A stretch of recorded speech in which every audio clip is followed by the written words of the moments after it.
It is a Tuesday. Just think. We're somewhere in the neighborhood of about 100 days away from a Talking Tuesday where Shane Beamer goes to the podium, previews Kent State. We get all fired up. We overanalyze what he had to say, get overly dramatic about things, and move forward. So I guess technically speaking, we'd be 105 days away from that because the season starts in 109 days. That's Kent State countdown. So backtrack 4 days. Yeah, 105 days away from Kent State Talking Tuesday. All right. Well, then that means today, whether you want to or whether you don't, maybe you should enjoy the last, what could be the last South Carolina sporting event ever wearing a Under Armour uniform. That is true. Maybe we are. And I mean, really, you think about it, the kids in school right now, even the ones graduating, have never known South Carolina athletics wearing anything other than Under Armour. 21 years. That's right. Went straight from Russell Athletic to Under Armour. Great time. Russell Athletic's still out there? I'm sure they're still bouncing around. I don't think they have any D1 programs. I don't think so. Because like Georgia Tech was Russell until they went to Adidas. Right. But I don't know of any others that are none that we're aware of. None that we're aware of. No. No, you kind of have the big three of Adidas. I think Boston College is New Balance. There might be a couple New Balances out there.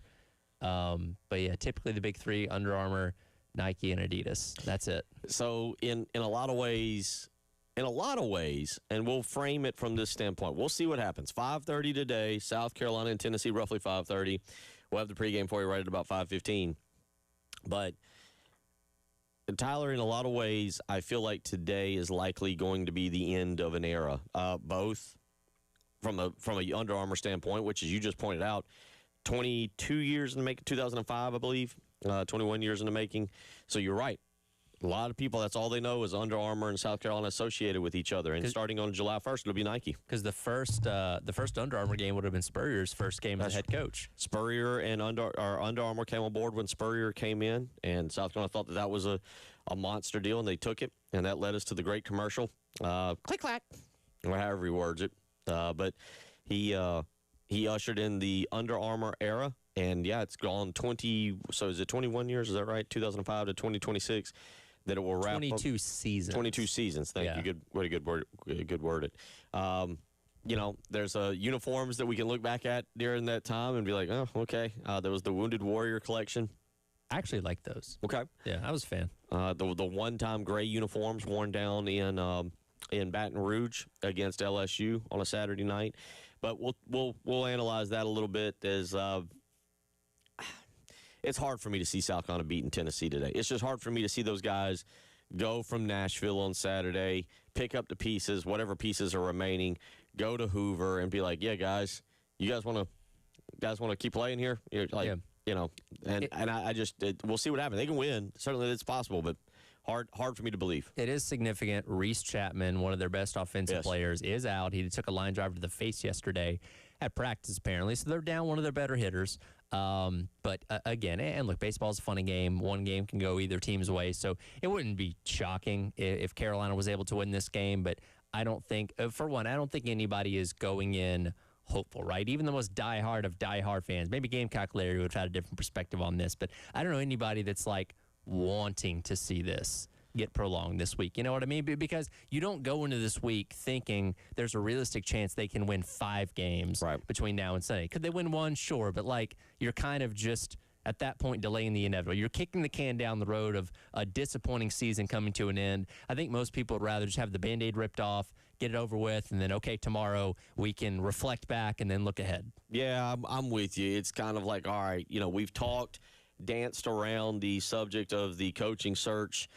I think we've addressed it as well as you could. I think, have talked about Monty Lee as much as we could in terms of him being a potential candidate. And now I think that's completely out the door. And you're looking at a brand new start. And that's why I also say, while today could very well mark the end of the Under Armour era, I also think today, if they were to lose, and Brandon Stone's on the mound, 5-4 on the season with a 4.64 ERA, if they lose, Tyler, and I might be stretching it, so if y'all want to weigh in and say yes or no, 803-404-6100. But I think today marks, to me, unless something goes crazy on the coaching search, the true end of the Ray Tanner era, where Ray Tanner has had his fingers, his hands, his feet, his words involved in South Carolina baseball since 1998. And I know Mark Kingston was not a Ray Tanner protege, but obviously he was a Ray Tanner hiree. Yeah. Paul Mainieri was not a Ray Tanner protege, but he was a Ray Tanner hiree. And those two, we wouldn't use. I think it was Preston and I. One of the first times I saw Ray and Paul together at like a little function in August 2 years ago. It was just like two old men sitting there talking baseball. You could just tell the happiness that both of them had. Yeah.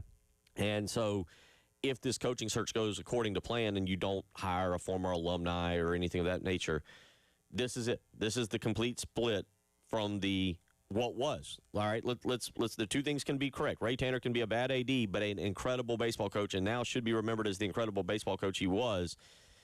But today could very well be the very, very end of that. Yeah, the Ray Tanner, the baseball coach, and Ray Tanner, the AD, are two very separate entities that people have their various opinions on, and you're certainly entitled to those. But yes, you're right.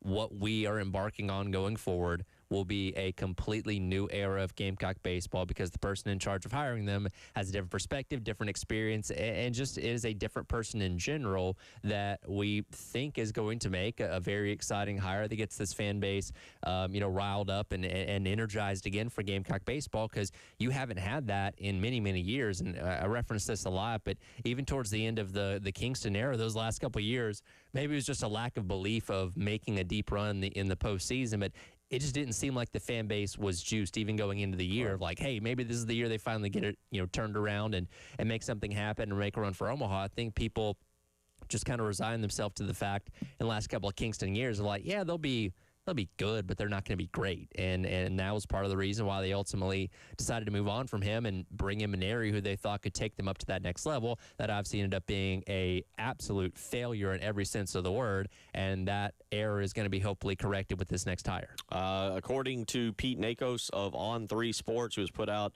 an article just a little over 2 hours ago with latest on search for Paul Mainieri's replacement. Apparently, Pete Nakos does it all for On3 Sports. I didn't realize he was involved in the baseball game, listen, too. He does everything.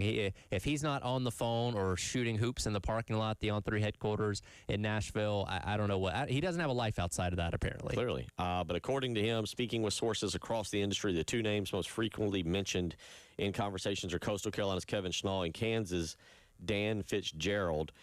I think both would be great hires. But again, Tyler, we kind of start today by, I think in a way for me, reminiscing a little bit on what was the Ray Tanner era because, again, and I love this. Don't get me wrong. Yeah. Like, I think it is time for a complete break. And no offense to Monty Lee, I don't think that he needs to be a part of the next regime moving forward. I think it needs to be clean. I think it needs to be fresh. I'm jokingly saying this, and I'm not joking. I think there needs to be some uniform updates now, especially now that you're going to Nike. Like, you get the point. Like, it's time to refresh this program and start over. We're even going to talk about Founders Park today because that's another thing that's got to be addressed. It is very much like, you say you go through a breakup or whatever. She breaks up with you, you break up with her, whatever it may be, where you kind of look yourself in the mirror saying, okay, this is a new beginning. I'm going to get a new haircut. I'm going to get some new clothes. You maybe get a new car or something along those lines. Like, you change things about yourself to make yourself feel like a new person, right? Do you end up becoming a new person? Maybe, maybe not. But you can look at yourself in the mirror and say, hey, I'm different now. I learned from that experience. I'm going to change and make myself better. And, updating Founders Park, getting new uniforms. Those are all little things that can go a long way for saying, hey, this is a new era of Gamecock baseball led by whoever that next head coach is going to be. Yeah, I'm with you. And I'm personally excited about it. Ray Tanner was phenomenal for South Carolina baseball. Again, you just mentioned it. Two things can be true at one time. He was phenomenal for South Carolina baseball, and he should be held in high regard, and he should be celebrated. He should. What happened as an athletic director and how the department slid backwards over the better half of a decade of his regime is embarrassing, and that's the bottom line. It's not what you want your athletic facilities or athletic programs to be. But here we are, May 19th, 2026, and it's very likely that starting at about 8 o'clock tonight, 8:30, we are going into a wildly new era of South Carolina baseball. And again, I think for a lot of you out there, that's exciting, whether it's Kevin Schnall, whether it's Dan Fitzgerald, James Ramsey. You got Boston College's last name, coach's last name. locked up now? I'm still working on that. Okay. Yeah, Right. I was looking at him a looking into him earlier this morning. I got to get the right pronunciation on All right, that. Todd Interdonato, I believe, is what I'm going to go with. I think that's Italian. That sounds Italian. Close enough. Yeah. Close enough. But we'll see. And again, so there's a part of me that today is bittersweet. They're very likely bittersweet if they lose because this has been awful.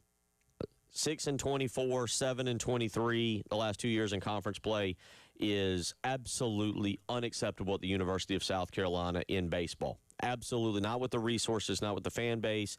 And I think the resources are being upgraded already. And I think this fan base is starving for a winner in baseball, and they're gonna latch on to whoever comes in here next year. If they're competitive and you're playing competitive baseball in May and you're talking, I think Founders Park is packed out and people are thrilled. Well, and you brought this point up when we were talking about basketball and the decision to retain Lamont Paris.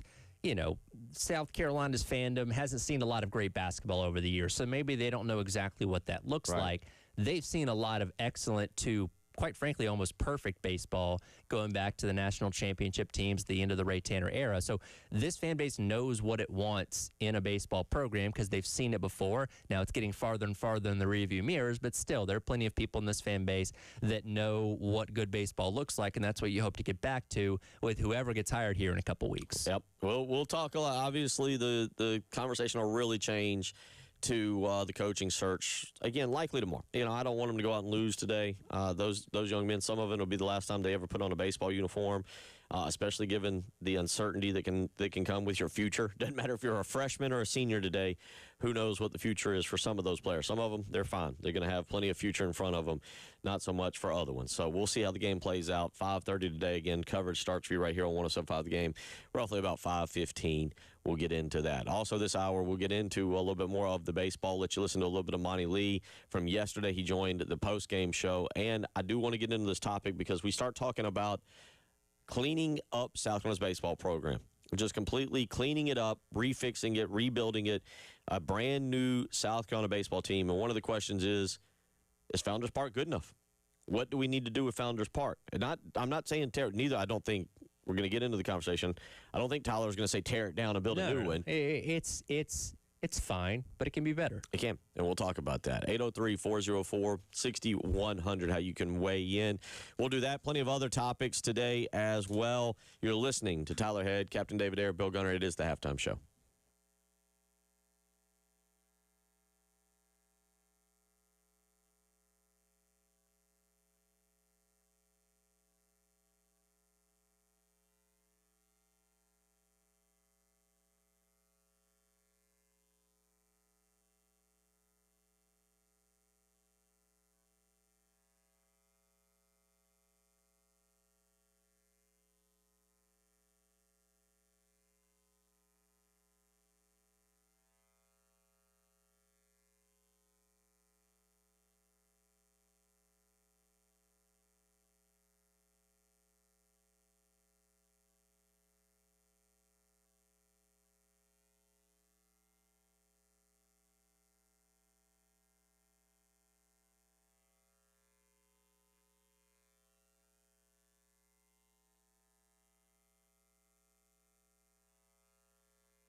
12:18, actually about to be 12:19. I got a clock right in front of me as we tick over on a Tuesday afternoon.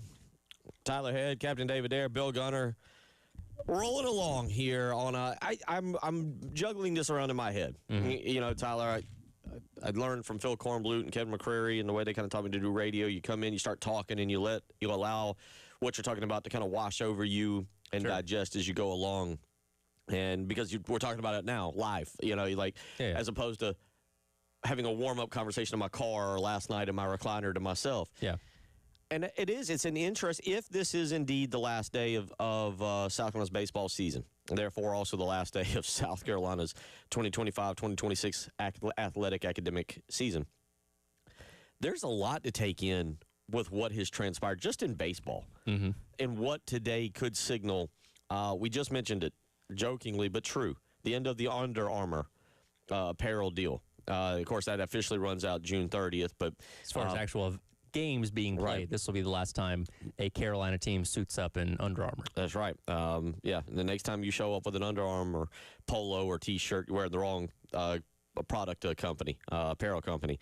I mentioned it, and I do think there is something to me, because I've had this debate with a few people previously as we've kind of counted down these days, the true end of the Ray Tanner era, where Ray Tanner has, if this goes as planned, if it's, say, a Kevin Schnall or a Dan Fitzgerald or even a James Ramsey, the true end of the Ray Tanner era in which in some way, shape, or form he has had his hands on coaching. Now, I will say this, as far as I know, and you've talked to Jack and Wes and Chris, and I don't think you've ever heard differently, Ray Tanner's never been that guy to go into the dugout and start making suggestions. And I'm not being funny, and I'm not trying to take a pot shot here, but there's a lot of stuff and innuendo that Jack Leggett has done that at Clemson, where Jack Leggett, while not being the head coach, has tried to run that program. Well, he's still got a uniform, and he still sits in the dugout. Like he's literally there. And, you know, Tanner's at the baseball game. Sometimes he even calls it on TV. But, yeah, we've never got, at least not to my knowledge, the inkling that he's in there trying to retroactively pull the puppet strings. You know what I mean? Right. Like he's still involved and still around, but he's not out there trying to tell, you know, like Monty Lee how he should have coached these last couple games or something like that. There's probably some of you out there like, well, I wish you would have done that. Hey, could that have made things better? I don't know. Because again, as we said, there's a difference between Ray Tanner, the baseball coach, legendary Hall of Famer, debatable between him and Don Staley, who's the greatest coach that South Carolina athletics have ever seen, and Ray Tanner, the AD, where again a lot of his hires just have not ended up working out. And again, we're looking at, Lamont Paris being on the hot seat in his upcoming season. Same thing with Shane Beamer. You know, those were Ray Tanner guys, right? So we haven't had that signature hire. He didn't hire Don Staley. That signature hire, like, oh, that's the guy that Ray Tanner hangs his hat on as the AD of, oh, I hired him or I hired her. That hasn't, I guess, technically Ashley Chastain Woodard would qualify. I was going to say that still right early now. on in that process, but for the most part, his hires haven't really panned out. No, they haven't. And again, today, if this is the end of the season, so you get the end of the Under Armour era, you get the end of probably the Ray Tanner being involved in South Carolina baseball. I think it's actually kind of good. He can go and be the true grandpa, if you will. We can remove ourselves and slowly remove ourselves emotionally and mentally from Ray Tanner, the AD era, and see what Jeremiah Donati does. But we can remove ourselves from that, maybe build a bond back to a good relationship with him. Because I don't know if we've retired his jersey. I don't know if we ever truly honored him in a way that Ray Tanner should be honored for what he did. Well, and it's one of those things that, because again, he's AD for over a decade, made a lot of hires in that process. And again, most of them haven't ended up working out. So people still have a sour taste in their mouth because we're still feeling the effects of that with the programs currently going on here at South Carolina. I do think it's going to be one of those things that takes a couple years. You know, let's say we get to, 2034 or something like that, and they want to honor him again or honor some of those teams from years past. I think by then, 5, 6, 7 years in the future, enough time will have passed. Hopefully the hires that Donati is making by then have all panned out and things are back on track, particularly when it comes to baseball, where I think people will be more able to put the AD stuff to the side and focus on Ray Tanner, the baseball coach. Because again, ever since he left the seat of being the baseball coach up until the past year and a half, he's always been the AD. So you've always had to look at him in multiple ways. Right. I think as more time goes along, you'll be able to hopefully put that AD stuff to the side and just kind of focus on what he did as a coach here. The other thing that is going to happen today that we will forever, all of us old Gamecocks, I know I'm only 44, but you always kind of remember the negative, I think, more than the positive. Like, a lot of people love the Steve Spurrier era, but maybe one of the most popular stories to talk about, how many people remember, even people that now weren't there that just claimed to be there, the Birmingham Bowl in 2009? Like, the negative. And I say that because when things go as badly as they did, we point to, like, was that the worst thing ever? Well, now, listen, I was alive in 91 through 93. But I'm asking the older Gamecocks out there that can access their phone or whatever today, how does the Paul Mainieri era, because this is the other thing, you officially wrap up the Paul Mainieri era today. Yes. Whatever disaster, whatever word you want to use. Because he's responsible for this. Right. And at the end of the day, you wrap this up. How does this go down in Gamecock history? And I don't mean baseball. We know what it is in baseball. This first 30 loss season in history. But I mean, Steve Newton went 11-17 his first year and 9-18 his second year before we were like, and again, I was alive, but I don't really remember it because I was 9 and 10 years old. That was awful. Richard Bell in 1980 lost to Pacific and spent 1 year here.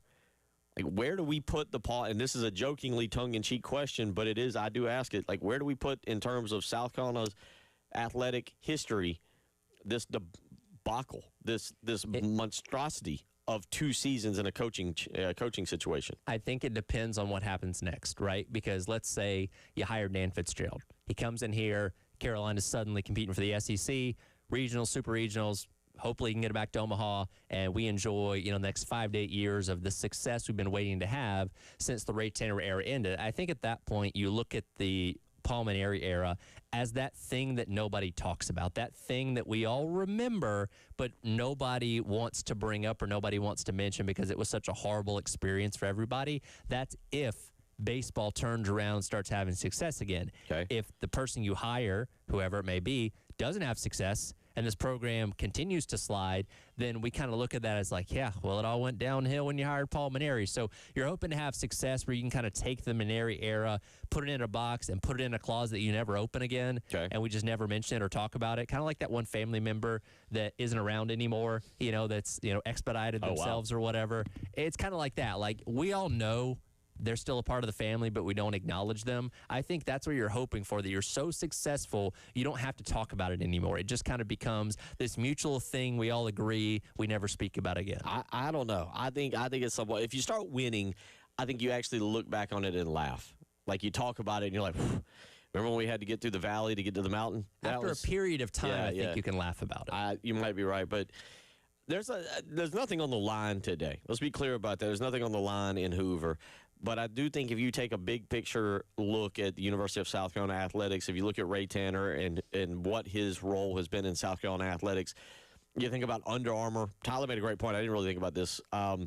22 seasons of Under Armour uniforms. And when South Carolina got the Under Armour deal, it was at that moment, if y'all remember, it was somewhat revolutionary. The commercials were all over the place. It was really South Carolina and Maryland with Under Armour, and Under Armour was running South Carolina commercials featuring Steve Spurrier left and right, and South Carolina was getting publicity and notoriety for not only Steve Spurrier coming back, but now being one of the first actual schools to sign with Under Armour. Well, and you think about it being the past 21, 22 years, all the greatest success of South Carolina athletics has come in this era. You had the 11-win seasons with Spurrier for football. You've obviously had Don Staley's national championships. You had the Ray Tanner national championships with baseball. Like, all the best, and there's a lot of bad in there too, which including the past couple of years, but all the best moments for most of your sports have come with Under Armour logos, right? Like that is something else you have to think about in this 2-decade-plus era, is like, wow, there was a lot of good with some bad mixed in there too, but plenty of great things that were accomplished during that time.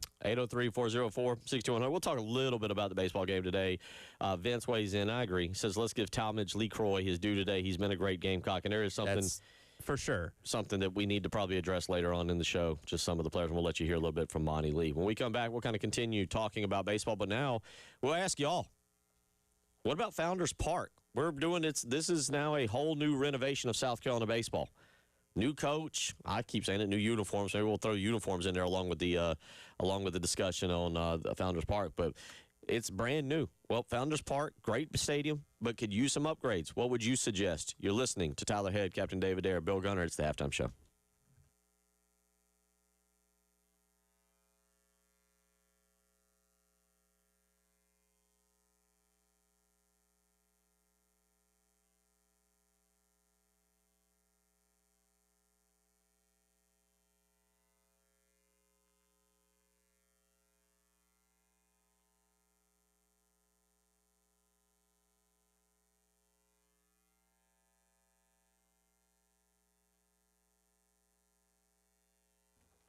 Bill Gunner for Mid-State Roofing, where for over 30 years, Mid-State Roofing has been the leader in the roofing and waterproofing industry. Now, the reason for that is thinking about you and your roof each and every day, 24 hours a day, 7 days a week, even when you are not. That's what stands out about Mid-State Roofing. They want to make sure that even on beautiful days like this, when there's no threat of rain or thunderstorms, that your roof is keeping your operation dry and running long into the future. Trust me, Mid-State Roofing's come out to my house. They've done some great work out there. I'm very pleased. We don't have any issues, and I encourage you, if you have an issue with your roof, you need to call Mid-State Roofing today. 803-356-1919. Again, that's 803-356-1919. They're there for you 24 hours a day, 7 days a week. Doesn't matter. You can call them at midnight or 2 a.m. when a leak occurs, and Mid-State Roofing will be ready to help you with a maintenance contract or with anything that you need. Give Mid-State Roofing a call today. Tell them Bill Gunner sent you.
And the break, Dave brings up, talking about stretches. 121 was bad. I was just saying that overlapped. That went from Brad Scott to Lou Holtz, and Brad Scott had been here a while. Richard Bell failed in his first year. Steve Newton failed in his first 2 years, and Paul Maneri spectacularly failed in his first 2 years.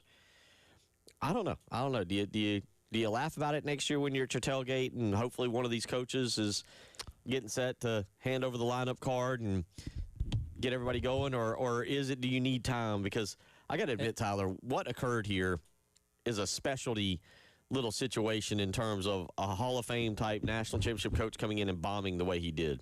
Yeah, I think you're going to need some proof of concept before you can start laughing about it. Okay. I think if you hired Fitzgerald or Schnall or whoever, that would generate a lot of excitement and buzz going into the year. And I don't doubt that Founders Park would probably be pretty full to see that coach in action for the first time against whoever they open the season up against. I'm assuming on Valentine's weekend coming up next year, which I think may coincide with Super Bowl weekend. So we might be starting baseball on the same day as the Super Bowl, or same weekend as Super Bowl. Yeah. So we'll see what happens there. But regardless, I think you're going to have to see some proof of like, all right, let's go beat Clemson. Let's start winning some series in SEC play before you feel comfortable about laughing of, man, remember how bad the last 2 years sucked? We're doing pretty good now. So, yeah, beating, I don't know, East Tennessee State in the opening series of the year isn't going to really do that for people. Well, and here's the other part to this. South Carolina still can be a name brand baseball team. Does the new coach, Dan Fitzgerald or whomever, Coastal went out and played in that tournament at the Astros facility this year. Again, part of the change here is doing things differently. In South Carolina, for the better part of the last 30 years under Ray Tanner, has not taken on preseason challenges. They did against Texas a few years ago. You've always got the series against Clemson, understandable. But South Carolina's not. So does a new coach look at it and be like, hey, we want to get into a preseason tournament, and something like that, and go out and showcase what we can do? It's similar to the conversation that we bring up when talking about basketball in terms of, hey, do something that's going to get people juiced up right out of the gate. And again, you don't have to go out there and schedule Duke or Miami or Michigan or something like that. But was it Cincinnati that we brought up, or Maryland or something along those lines? A team that's also in the Power Four that people can look at that game and get a little bit more juiced up than playing Furman or something like that in game number 1 for Lamont Paris. Now, that's probably not going to happen, but I understood your concept of why you wanted to do that. I think the same thing could be said about, for the baseball coach of saying, hey, go out there and play at, Arlington or something along those lines against, I don't know, Michigan, Arizona, those schools that typically play in those kind of things coming down from the colder weather areas. And, yeah, you may not go out there and win all those games, but you're testing yourself against some of the better programs at UCLA in college baseball right out of the jump. And if you can see competitiveness in that, that's something that can get you excited. 803-404-6100. Our Miami resident fan Chris weighs in. I'm talking about Founders Park. Instead of spending $350 million or creating a more friendly experience with restrooms, concessions, wider concourses at Williams-Brice, how about spending it on better players? Same goes for baseball. To heck with facility improvement. SEC needs player improvement. Best and worst thing South Carolina did was join a conference alignment. That's a truly nearsighted opinion. You don't quite understand the big picture on that, Chris, and I do appreciate you weighing in every day. Part of this is you're competing for butts in the stands. Sure. And to say that, South Carolina's got a football roster that we are being told is pretty solid. Yeah. And whether they live up to that, I don't know or not. Dylan Stewart, Lenore Sellers, was another thing on Lenore Sellers today, talking about the potential for him. There's a lot of players. You're potentially talking 4 first-round picks, at least. Tyler and I are not. We're just basing it on what other people are saying. But we talk about like Founders Park. You can go, if you want, go play in a lot out off of Sumter Street or something and put a couple lawn chairs out like it's Sunday softball. But fans nowadays want good experiences, and you have to cater. That's part of this business. You have to cater to the fan, whether it's football stadiums, basketball arenas. The few that can get away with it are like Cameron Indoor.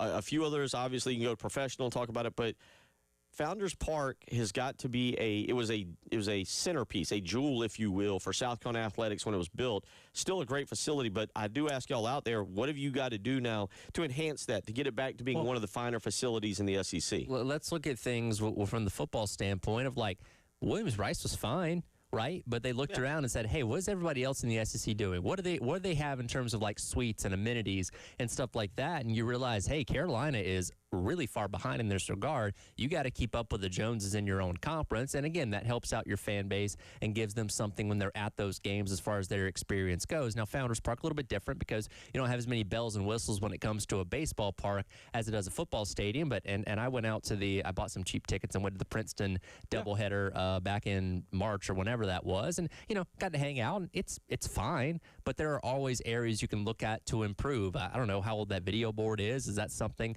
you can look into? Can you make the seats better? Those kind of things. Bathrooms. I didn't go in the bathrooms there, but I don't know. Is that something that should be upgraded? Like, there are always areas of improvement you can make at a park that can make the fan experience better, in addition to having a team to go there that you actually want to watch. Well, I'll take it a step further, and don't laugh at me here when I say this, but like our buddy who we've had on before, Jeff O'Hara, Cox by 90 on Twitter, he proposed taking the visitors' bullpen, and you create another little bullpen for them, but taking the visitors' bullpen out and putting in like suites out there, kind of like, and that's the thing. What can you do to enhance that ballpark a little bit, to make it? You've got the playground area down the right field line that's really cool. Sure. Can you do something to make it more of a front porch type viewing area where you got grills going? I go to Mississippi State and what they've got kind of going. You've got all these little neat things that make ballparks what they are. Colonial Founders Park is a really cool one. What could you do that really enhances it a little bit to make, again, and part of it is recruits are going to all these other SEC venues, and they're seeing these really cool, they're seeing great weight rooms, and that is something that's on the docket to be fixed. They're seeing great locker rooms. I'm kind of talking about for the exterior appearance, what can you do? I don't know. A lot of people, y'all go to games. I know the big complaint at Colonial Life Arena is there's no cup holders. I was reminded of that on Friday night going to SmackDown. I was like, oh, yeah, there's no cup holders here, which is, the funny tweets during basketball season, people holding drinks be like, any day now. Yeah. And again, I don't know what it would cost to put those on every single seat, but that seems like a simpler fix that just hasn't happened yet. And I'm pretty sure does Founders have them? Founders have everything. I think they have them, yeah. Actually, I know they have them. Yeah, so that's not a problem there. But again, there are a lot of things you can look at. And again, I think you're probably going to have to get through all the Williams-Brice renovations first before we start talking about this. But those are the kind of things you also need to think about after making sure you have the right coach in place to make sure the product on the field is good. Right, yeah. And look, again, you're doing the weight rooms and the locker rooms and things of that nature for the players, but you're competing. We can watch this is crazy for me, but it's true. You can watch every baseball game on television these days. If you have ESPN or SEC Network Plus, there's no reason to go to Founders Park. And so the university is competing, just like in basketball. You are competing with television to get fans to buy tickets, to come down and spend money on concessions, to spend money that's revenue that you're turning around to use on those players, Chris. Right. See, it starts with that. Williams-Brice Stadium is going to be used for a lot of different things coming in the future. They're talking about different soccer matches that create revenue. The revenue then is in turn spent back on players to get better players. Sure. That's how it that's how it kind of needs to work. One texter says it needs to cater more toward the students. Many SEC teams are enhancing student experience and gives the atmosphere for those schools electric. That's what we're missing at Founders. You don't really have a dedicated student section at Founders, I don't think. At least not what I've seen. Now, again, the program's been bad the past couple of years. That doesn't incline people to come out. But, yeah, you have a lot of venues around the country where, you kind of have a designated area, that's a little bit more rowdy that maybe you put behind the visitor dugout or something along those lines. Kind of like the lemon pepper section? Yeah, the lemon pepper section with Trick Williams. And maybe that's been there in the past, but it's been so long since I don't remember it. But, yeah, having something that caters a little bit more towards the students, that you can create more of a rowdier atmosphere and environment that makes it tougher for your opponent. That's something else that's certainly worth looking into. Again, this is the competition that you're facing in terms of generating the extra revenue to pay the rev share or whatever it may be coming down the pipe. That's why you see, I'm all for the renovations at Williams-Brice Stadium, and they had to happen. Yeah. All right, they simply had to happen. And by doing the renovations and creating different things there, you're going to be able to draw more money into that facility, which is, again, going to be in turn spent on players or things of the coaches' salaries or things of that nature. And as you mentioned, you can watch every single baseball game on ESPN Plus or SEC Network Plus or whatever. You also live in an area that has really good weather, right? So when baseball season rolls around, people have options of what they want to do, right? And on a Saturday, it's like, okay, do we go to the Carolina baseball game or to go hang out Lake Murray? You know what I mean? Like, you have a lot of things you're fighting against, so you need more reason to incentivize people to want to come to your baseball stadium, A, to see the team hopefully win games, but B, experience what they feel like is a really good and fun park. We'll see.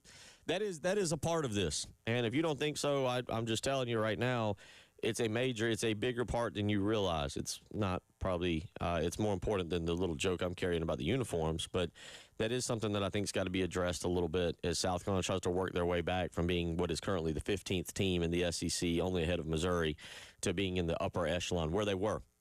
Remember that. South Carolina has been a national power in baseball. We have seen it with our own eyes, and they can certainly do it again. That's not really the resources and funding for baseball is not the problem. 803-404-6100. We'll come back, wrap up hour number one. You're listening to the Halftime Show.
Gamecocks and Volunteers coming up this afternoon in baseball.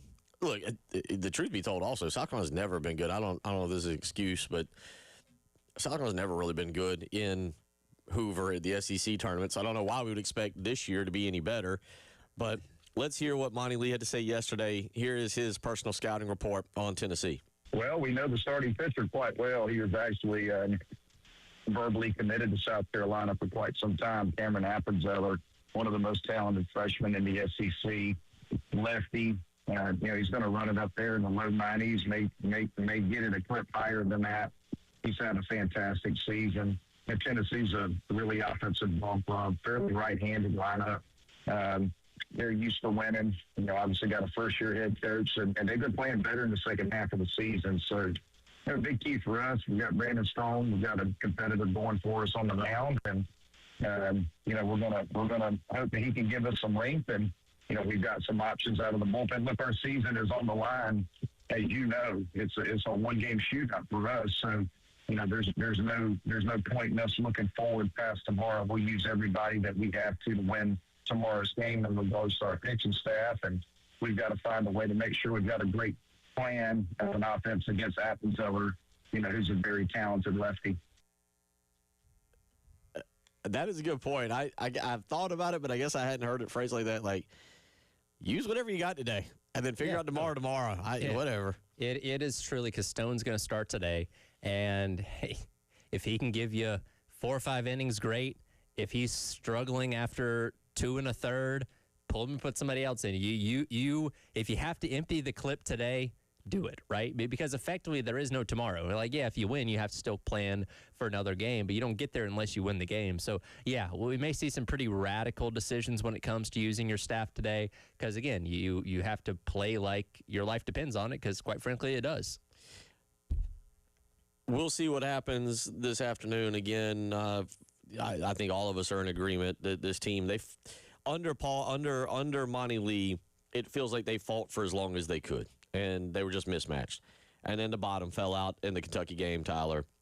And now you've gone on this losing streak, and you're just sitting around waiting for it to come to an end. And then we start this brand new era, and we'll certainly get to more of that as we go through the afternoon and then get you set for the game. And then really tomorrow, likely starting the fresh kind of era of South Carolina baseball. One thing you can look forward to today, the ABS, for the first time ever. We did have some challenges early in this Ole Miss-Missouri game. Okay. So you can potentially watch, for the first time ever in program history, the ABS be used. Okay. You want to explain that a little bit there for people? I know it's similar. Is it exactly similar to Major League Baseball? Pretty much exactly similar. So the pitcher, the batter, and the catcher are the only ones that can challenge it. You basically challenge it by touching, for the batter and the catcher, your helmet, or the pitcher, your hat, within about 3 seconds of the call being made by the umpire behind home plate. And just like in Major League Baseball, they'll say, hey, catcher's challenging the ruling of a strike or a ball. Flash up on the screen, show you the little box. It was either in the box or out of the box. They say it was either overturned or the call was made correctly, and we keep on rolling. I watched it earlier in the first one. There's like 9 pitches into the game. The Ole Miss catcher just went right to it? Yeah, because it was a ball to the outside. He challenged it. It was a ball, so he lost the challenge. But it was pretty quick and efficient, no more than like 15 seconds, and we kept on rolling. So it looks like it works exactly the same as Major League Baseball. I'm interested to see how aggressive teams are with this week. Do you use them up early or try and use them early if you feel like some things are going against you? For a team like Carolina, who, again, only has today, right? Right. You can't save him. You can't take him with you. And certainly learning about this before it likely goes into effect full-time next year. 803-404-6100 if you want to weigh in on anything. Going back to our stadium discussion, Beth from Lamar says needed renovations, upgraded seats from first to third base, cover those seats also. I also agree with the student section idea and grill area idea, more bathrooms and concession areas. Covered seats is actually a really good thing, because especially as you get into the April and May months, and even, hey, that game that I went to against Princeton was really hot even in March. Like, you got some pretty brutal weather here through baseball season. So you got people that are cooking out in some of those seats down third base and stuff like that. If you could extend the awning to cover them up, I think that wouldn't be a bad idea either. Again, it's going to be a brand new era, we assume, of South Carolina baseball, and that can extend all the way out to small stadium renovations, things of that nature. Does it mean it has to happen before the start of the 2027 season? No, but maybe something to put on the docket. Look, I do think South Carolina's facilities in total, CLA, Founders Park, and Williams-Brice, who's now getting the renovations, are all due for renovations. It is something that I think you got to keep up with. And again, it's not a standpoint of wins and losses, although those are great. It's a standpoint of you're battling right now to get fans to your arena, to your ballpark, to your football stadium, when access via SEC Network Plus or ESPN Network Plus, and to stay home and to watch on your 80-inch television with your grill and your cooler a lot easier these days. Absolutely. We'll come back. Hour 2 on the way. Get into a few other things, including last night, Steve Spurrier inducted into the South Carolina Athletic Hall of Fame. How would he handle today's college football? We'll take a shot at that. You're listening to the Halftime Show.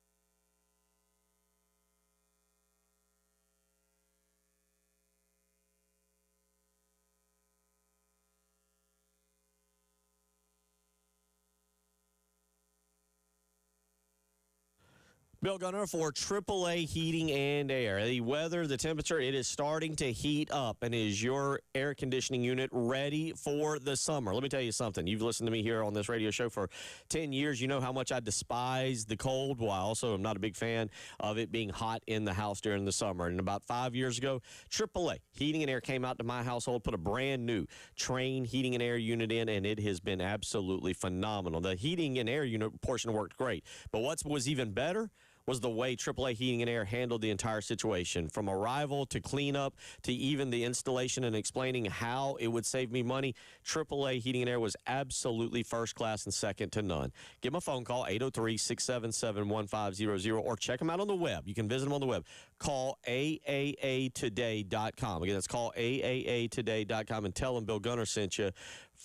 Guaranteed financing, 15-year parts and labor warranty, all that and more. Call AAA Heating and Air today.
Was a great night in hockey last night.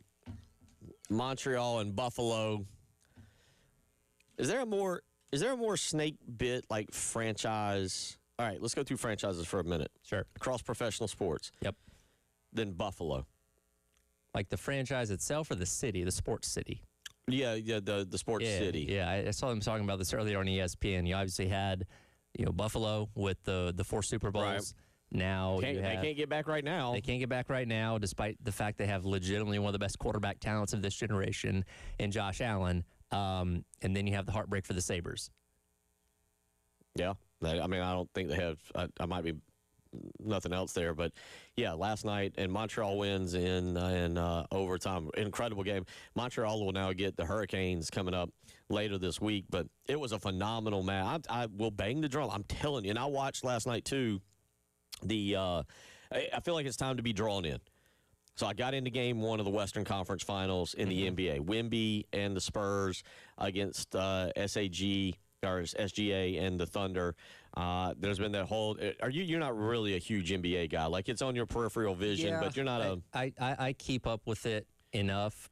For one, the regular season doesn't matter. It's really when you get into the postseason. But I've watched I watched a good bit of the postseason. Obviously, lock in more as you get into these last couple rounds. I thought last night's game was phenomenal, right? Yeah, and I think most people assume the winner's going to come out of the West anyway. Yeah. So it almost kind of feels like you're fighting for the championship right now. And a great back-and-forth game last night. And obviously, the Spurs were able to hand OKC their first loss of the postseason. First loss since Game 6 of the finals last year.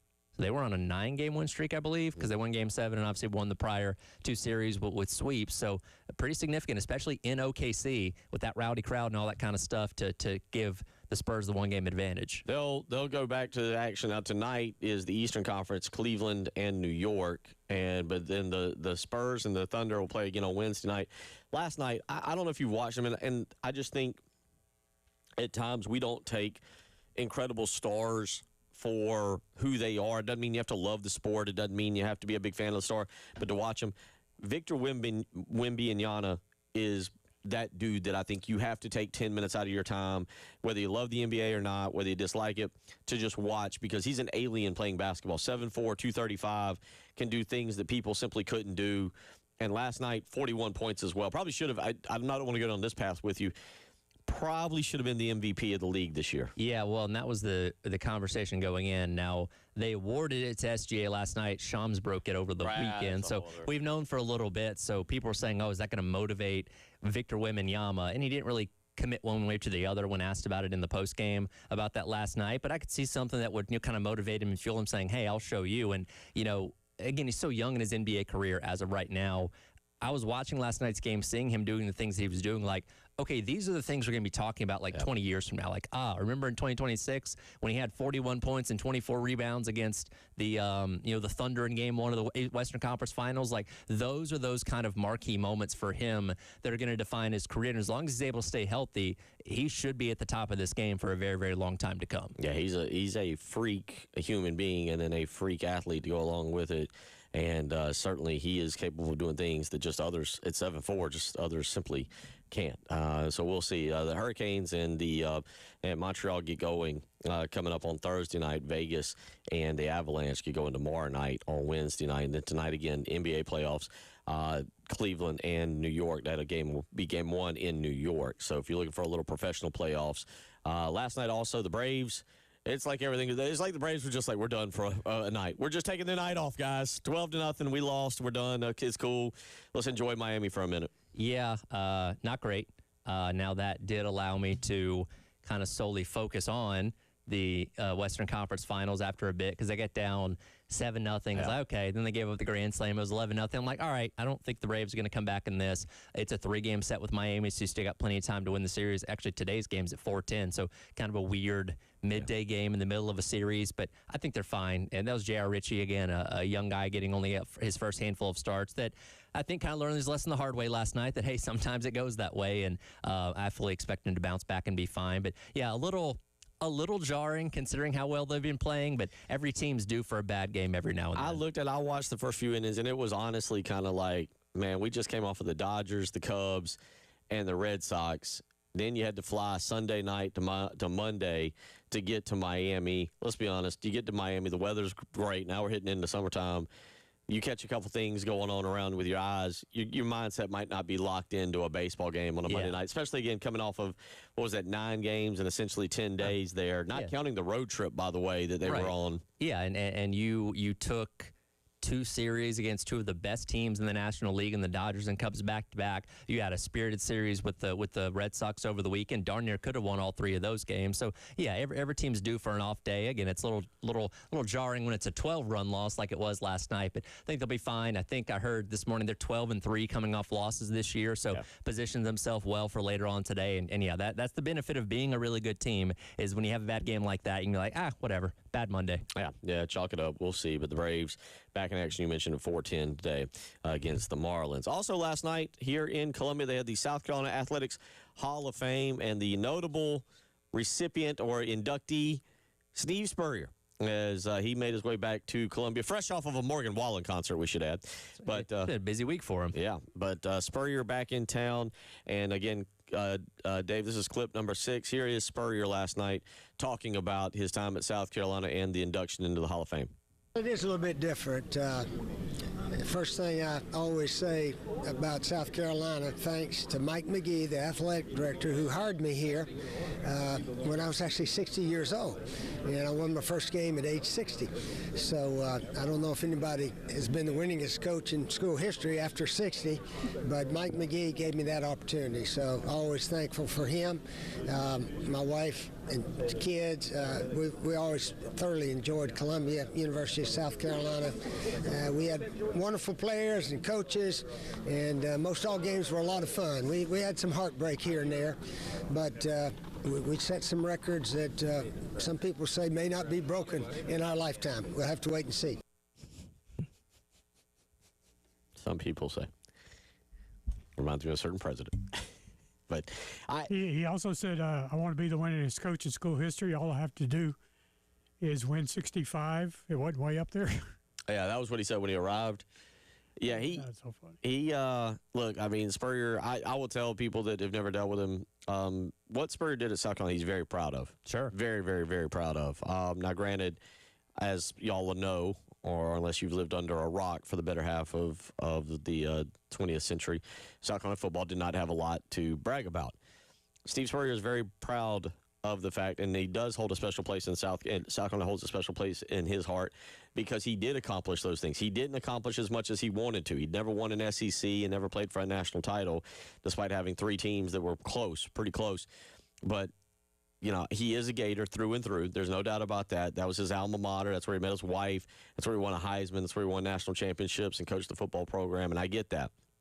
But for those wondering, he genuinely does have a very soft spot in his heart for South Carolina. I'd go as far as to say more than Duke, and Duke meant a lot to him. Well, and again, he came to a program that had basically no winning history to it. Now, again, Lou Holtz got them, built a little bit of a foundation that allowed him, really, because as we talked about, and Lou Holtz passed away a couple months ago, if Holtz doesn't come here, you're never getting Spurrier, because he at least showed you that winning was possible to some degree with the seasons they had going to the Outback Bowls and stuff like that. So Spurrier was able to come in and say, okay, how can we take this to the next level? Now, again, it took a few years. They were, bouncing around 500 a lot for those first handful of years. When they took off, they really took off, and he wanted a level that I don't think anybody thought was possible here at Carolina, where you were legitimately in the mix for the SEC and the national championship every year from 2011 to 2013. Now, again, it fell off pretty quickly after that, but for those 3 years, that still hasn't been replicated in since then. You know what I mean? That's the high this fan base is still chasing us. Man, those 11-win seasons,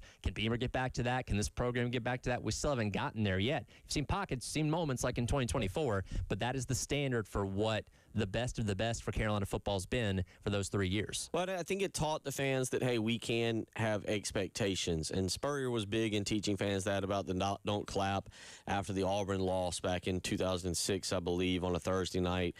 He was instrumental in South Carolina now because, and I look at what's about to happen this year where, look, you look at that schedule for South Carolina, and you go, man, getting to a college football playoff is exceptionally tough. But fans around here now are holding South Carolina and Shane Beamer to a higher standard, and it's because they did experience that. And they know it's possible now. And they say, hey, we've did this once before. There's no reason we can't do it again, and it doesn't matter what you say and what the schedule is, we expect that we can be back there. Yeah, no, absolutely, and again, it's great that Spurrier still now. Again, he, like you said, he leans more towards Florida because he played there, and by all accounts lives down there, and is a lot more involved in that program. But it is nice that he still thinks so highly of his time here at South Carolina and gets the opportunity to come back here and be honored. How many Hall of Fames is he in now? By the way, I don't know. There's got to be a million of them, right? Like I'm sure there's another one that we're not thinking of that he'll be honored in 6 months from now or something like that, because he deserves all those accolades, and obviously what he did at Florida speaks for itself. But again, he changed the perception of what South Carolina football was when he had success with them in the 2010s. It'll be interesting. Now, the question would be is,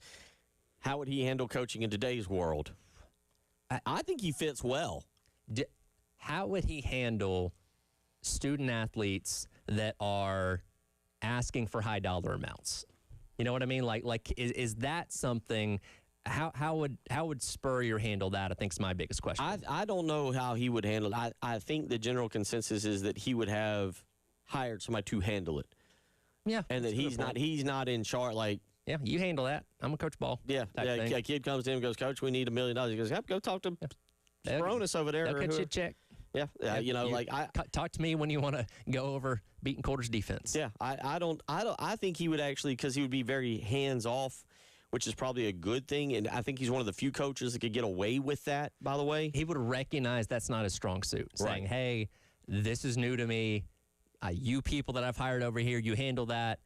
Get me good talent, and I'll turn them into winners. Yeah, he truly just wanted to be a ball coach. Just let me go out to practice, coach up a few plays here and there. Let's get to a game, coach up a few plays. Recruiting. I mean, he was never fully invested in recruiting. He did what he had to do, and, of course, that's what made the Marcus Lattimore story about doing the cha-cha slide in the living room all that much more funny. But I think he would be okay. But, again, Spurrier was always dependent upon the staff around him. Sure. Who did you have? Who was the guys around him that could coach up their players? And when you had Brad Lawing and Ellis Johnson and guys of that nature, it made you look a lot better, given that you didn't know most of the names of the defensive players to begin with. Right. 803-404-6100. We'll get into some college football news.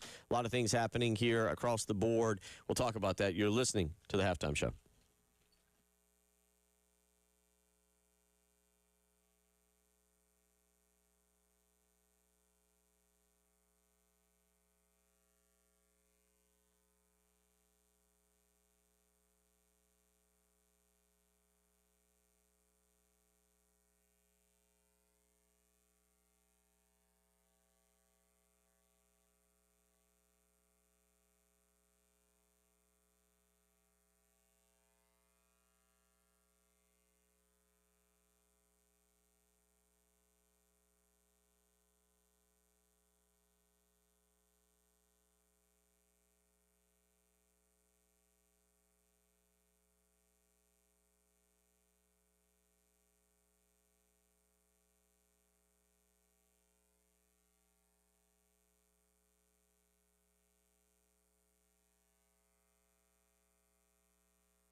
We are getting into those summer months where you got to dig a little deeper for the college football content. And right now we were kind of rolling around in the concept of where is the SEC in the big picture when you're talking about the college football playoff and the potential expansion to 24, which the SEC is digging their heels in.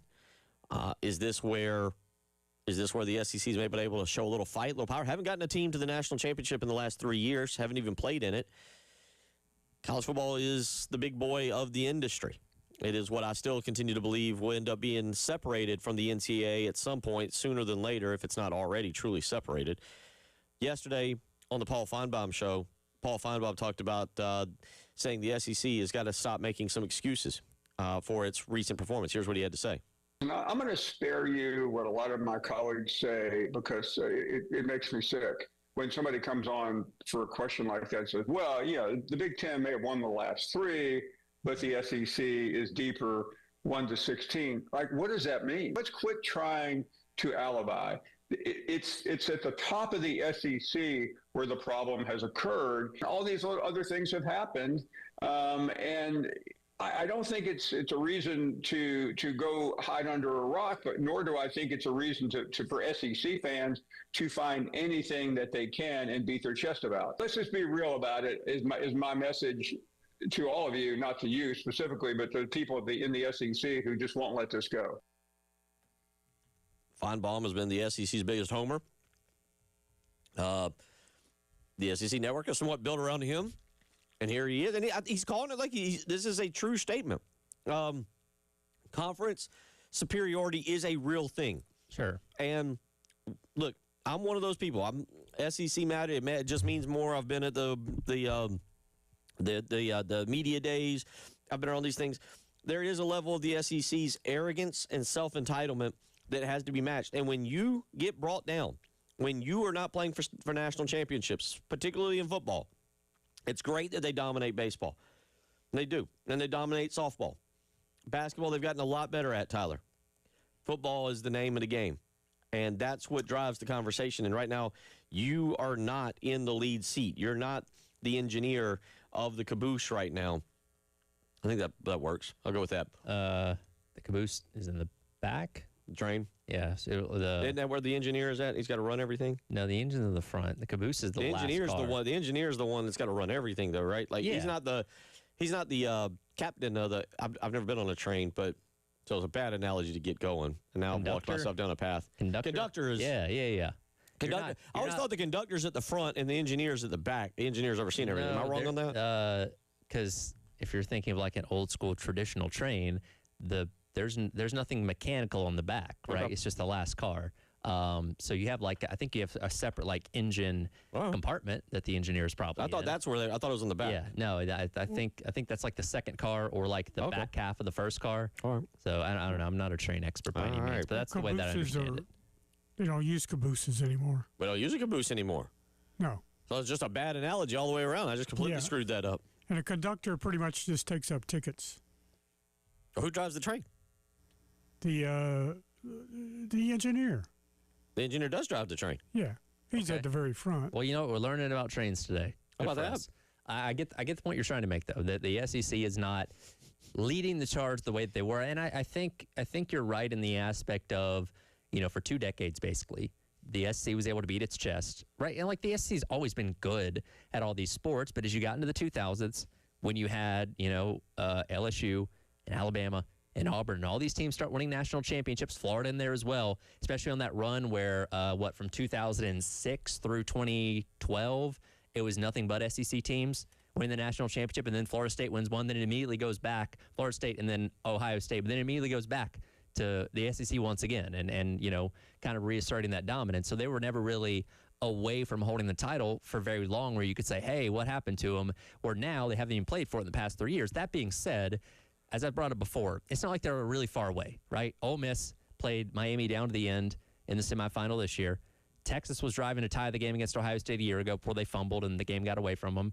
Alabama took Michigan to overtime in the Rose Bowl 2 years ago in that semifinal game. So you've had an SEC team at least close in the semifinals each and every year. If you're having SEC teams get eliminated in the first round every single year, then I say, okay, hit the panic button. But I think you're right in terms of like, hey, this is finally an opportunity as the Big Ten, the ACC, the Big 12 to say, hey, you're not as big and bad as you thought you were, but I'm not hitting the panic button of, oh no, the SEC's doomed. They're never going to be able to catch the Big Ten again.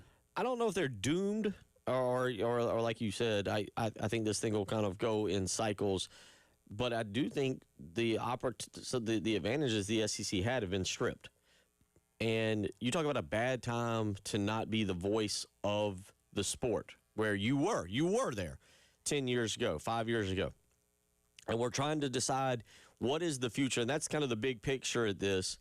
And you got to take a step back and look, what is the big picture in the future of college football? Is it dwindling? This sounds insane, but so did a 24-team playoff not too long ago. What if we dwindle down to just a 48-team power league? You know, we got rid of even some of the other teams, that, and I'm not picking on them because Vanderbilt's done way better than South Carolina recently. But let's be honest, who do you if you were to pick the next 25 years, who has the better record? Would you take Vanderbilt or South Carolina?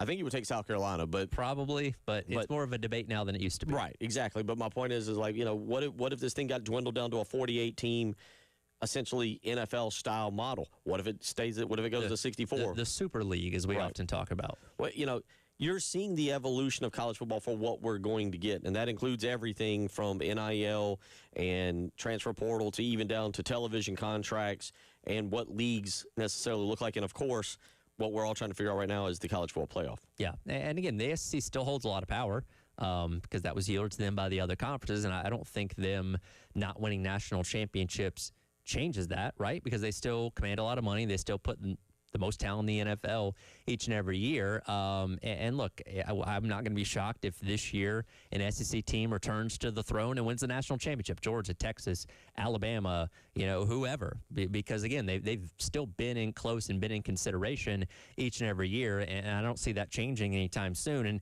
you know, we always love to have that debate of like, okay, from top to bottom, which conference is better, because we can never prove that, right? And the SEC likes to say, hey, we still think our 1-16 is better in the case of the Big Ten than your 1-18. Yeah, you got some good teams at the top, but your teams at the bottom aren't as good as our teams at the bottom. So you still have the like, well, it's a gauntlet, and that's kind of what the SEC looks at in terms of where they make your argument for them still being the top conference, even if they haven't been winning the national championships as of late. I just don't know if, you know, again, to me, it's not so much about the SEC. It's about the big picture and what college football looks like. As I'm sitting here, just kind of talking and looking here, a tweet comes up in front of me, and I kind of at first kind of shrugged it off. It's from Blaine Crane. Are you familiar with him with On3? He does the Crane. That's what that clip was from, the Crane and Company show that Feinbaum was on the other day. It's uncomfortable that pops up on my Twitter right as we play that. Weird, right? But he says, he puts a poll question out. And he says, will you stop watching college football if they go to a 2014 playoff? That is an interesting question, and not if you will stop watching college football not start watching college football, but what it does to the regular season. And there was a very good breakdown the other day of particular games that took place on the final weekend of the regular season that would not have mattered at all. Yeah, given that schools like Texas and others would have automatically been in the playoff, and Texas A&M wouldn't have mattered. You look at a situation with the 2014 playoff where you could have teams like Michigan and Ohio State, and I believe this is what Bill Connolly mentioned in his article, where the game doesn't matter to them. Right. And they say, hey, instead of beating ourselves up, and this is theoretically without a conference championship the next week, instead of further beating ourselves up, we're playing for seeding at this point. Let's just rest our starters. Treat it like the last weekend of the NFL that a lot of teams do when they know they're locked in the playoffs. And we got bigger fish to fry coming up in December and January. So, yeah, we'll let the backups play in the game. And that certainly makes that game take a hit because you're not putting the best of the best. Imagine if Jeremiah Smith, right? You know, let's say the 2014 playoff was this upcoming year. You know, Jeremiah Smith, Julian Sayin, a number of other guys say, yeah, we're going to sit this one out. The biggest game of the entire year, the game that Ohio State fans want to win more than any other. And they're like, yeah, we're not worried about that. We want to go win the national championship. I'm not sure what's going on, but Brett McMurphy has just posted this quote on Twitter. This is 19 minutes ago. This is from Jamie Pollard, the athletic director at Iowa State. And it kind of goes back to what I'm saying right now about where we are. Jamie Pollard just spoke out on the SEC Big Ten threatening to break away to form its own league. And Jamie Pollard, the athletic director again at Iowa State, says, let them break away. we should break away from them. Let them go, but they have to go all in those sports and see how fun it is to play baseball, softball, and track when it's just the 20 of you. That's what I think we should do. But I'm one person that's probably a little draconian. That's how I feel about it. Like, let's quit talking about it, quit threatening, go do it. But if you're going to do it, you don't get to just do it in football and then keep all your other sports with us. Take them with you, see how fun that is. So that's what I'm saying. Like, the SEC doesn't have the voice, and you got the this is the Big 12 right now, seeing a chance to partner up and be like, and see, that shot was taken at both the SEC and the Big Ten, but you don't have the caveat, the cachet that you had, and the smaller conferences are like, all right, now's our time to take that shot. I don't know if the Big 12 has that hill to stand on to threaten that, but okay. They don't. But right now you don't have there's no better time than right now to absolutely be able to take that shot. 803-404-6100. Speaking of things happening in college football, Brendan Sorsby, is this too cut and dry? Is that what it is? Is this too cut and dry for everybody to care about? It's definitely getting weird. Yep, we'll get into that when we come back. You're listening to the Halftime Show.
The Brendan Sorsby situation at Texas Tech. Let's start with this. How good of a quarterback? Let's just start with the big picture on this. Mm-hmm. How good of a quarterback is Brendan Sorsby? I don't know if anybody would have put him in like, okay, he's like a Heisman favorite based on just what he did last year at Cincinnati. He'd probably be in the mix, but I don't think anybody, without watching tape or looking at his stats, say, oh, yeah, that guy's like probably the best quarterback in college football. I think you recognize him as a good one. Yeah. One that Texas Tech felt was worthy of, $5 million this year? That's my point.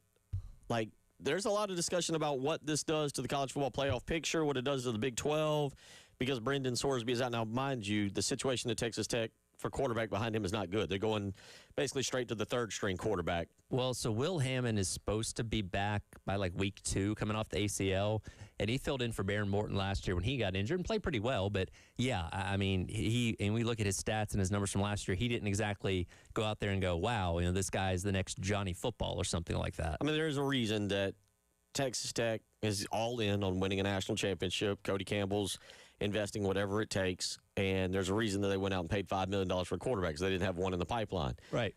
But it kind of circles back to, for me, like, Brendan Sorsby is getting a lot of publicity here. Now, is he getting publicity because he's good or because of the story of him gambling, to which yesterday took another interesting turn when he basically said, yes, I gambled at Indiana because that was my way of being connected to the team. Yeah, this is where it gets kind of weird. And I do think it's more about the story itself because, again, we've seen these gambling probes and stuff come up the past couple of years, not only in college sports but in professional sports as well. But this one kind of seems to be the most bizarre. And for those that don't know, Sorsby has launched a lawsuit against the NCAA. Texas Tech also yesterday deemed him ineligible. Now, the objective of the lawsuit is to at the very least get a preliminary injunction that would allow him to play during the season, or at least figure out where things stand where he could enter the NFL supplemental draft by June the 22nd. So time's kind of the essence here. And the platform that his team is going with is that, hey, he's just such a gambling addict. This is a mental health problem. And in their terms, the NCAA is weaponizing that against him. And they brought up in their affidavit, again, they're using this as their defense, that he's betting on like Turkish basketball, and he's betting on the Nathan's hot dog eating contest and all these obscure sports from around the world, in addition to what he did here locally with like betting on Indiana football when he was a part of the team. So they're basically going like, hey, this guy cannot control himself. This is a mental health issue, and you should not use that against him.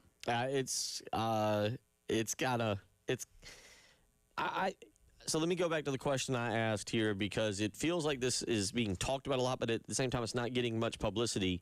And that's because the letter to the law of the NCAA rule is very simple. If you gamble on your team, you're done. Yes. And they have Brendan Sorsby dead to rights on this. And he's now admitted, yes, I gambled on my team. It's kind of like, if the NCAA wins this case, if loses this case, you're like, you guys are the most useless organization ever in the history of the world now. Because again, the NCAA has a terrible record in court. Right. But I look at what the facts are of this case, and I'm like, I don't see why the NCAA should lose. Now, again, there's a way, and the lawyer they got for Sorsby, I believe Jeffrey Kessler, is the one that kind of spearheaded the House lawsuit that resulted in, obviously, NIL, becoming what it is today and all that kind of stuff. So they got a guy that knows how to beat the NCAA in court, seemingly. So if he's advising this is the best defense, there must be something to that. Again, I think the facts of the case, especially considering the fact the NCAA's rules are you can't bet on sports that are NCAA sponsored, not just football, right, but baseball, as he was betting on Reds games and nickel and diming for pitches and stuff like that. It's sports that you're not allowed to bet on in general that he was doing, that he's now admitting to doing. And we'll see if the defense of, well, I'm just so addicted to gambling, I can't help myself, is going to end up winning, or at least getting them in the injunction. The filing, now you kind of mentioned it, but let's read it verbatim, cites the NCAA's deeply hypocritical position. Hypocritical, not hypothetical, but hypocritical position on gambling in a wholesome abandonment of its obligations and duties to promote the well-being of Sorsby, which is what you're talking about. Basically, yes. The NCAA is like, this filing is like, well, they promote gambling, but then they come back down on him, and now they're not worried about his well-being and his mental health, and we're all very worried about mental health. Yes, that's because, again, they got him kind of dead to rights in terms of breaking the rules that they have. They're just basically challenging and saying, well, the rules that you have are hypocritical, and we shouldn't be holding that against them. Are you pulling, like, Brandon Sorsby hasn't spoken enough here for me to be like, man, that guy's a jerk. I don't want to see him. Like, he's done a good job of staying quiet, relatively quiet. He's let his lawyers do the job. Are we pulling for the NCAA on this to, like, have some teeth, or are we pulling for basically the complete annihilation? This feels like the one, if they lose, it's the complete annihilation of the NCAA, where, yeah, you're there and you're kind of in charge of governing some stuff, but you're not really here or governing anything. Is it okay if I'm not rooting for anyone? Is it okay that I don't want anyone to win this? But that's why I think, and that's why I kind of brought up the question, like, it's almost like so cut and dry that I think we ignored a little bit more. Sure. It's polarizing because of how important this can be to the future of college football. But I don't sit here and say, yeah, I'm Team Sorsby, or yeah, I'm Team NCAA. Again, I think the facts of the case should favor the NCAA. But given their track record in court, if they lost, I wouldn't be shocked by it. But you're right. If they do end up losing, it's like, well, what are you good for? Like, if you can't even enforce a basic rule on what athletes can and can't gamble on, what are you really doing as a power entity? Which they've lost a lot of power over the past couple of years, but this could kind of be that, like, straw that broke the camel's back type thing. Texas Tech did issue a statement yesterday declaring Sorsby ineligible for competition. So they started a process. Follow me on this. Texas Tech said he is ineligible for competition after finalizing an agreed-upon stipulation of facts between the university, the NCAA, and Sorsby. Now, it's important. You go, okay, well, wait, the NCAA is taking, or excuse me, Texas Tech is taking the NCAA side. No. The university issued a statement again declaring him ineligible for competition. That opens the door now for them to initiate the reinstatement process. Yes. With the primary focus remaining supporting Sorsby's health and well-being. So by Texas Tech yesterday coming out and going, hey, he's ineligible. We agree with that. He's ineligible for competition. It now opens the door for them to go, all right, now we're starting the reinstatement process to bring him back. Yes, and again, he's in rehab for this addiction, which, hey, gambling addiction is a real thing. We're not downplaying it and denying that's the case, but from Texas Tech's standpoint, they're saying, all right, we deemed him ineligible. He's going through this program and this process, and when we feel like he's done enough, we will reinstate him and make him eligible. It's just getting the NCAA to either lose this case or okay that is the big question. And again, as you mentioned, here is the exact verbatim word-for-word comments on the filing. It says the NCAA has weaponized his condition, good grief, to shore up a facade of competitive integrity while simultaneously profiting from the very gambling ecosystem it policies. Sure. We'll see where it goes, Tyler. This is an interesting case just because this is the NCAA fighting for its last right, its last breath, if you will. But it's a case in which, and I'm not going to go into the distinction of it, but I think it was used in Wolf of Wall Street where they called it Grenada. Yeah. And if you haven't seen it, you can go watch Wolf of Wall Street and figure out what a Grenada case means. But basically, the NCAA has no business losing this case yet. It does feel like they're the underdog in the scenario. Pretty much.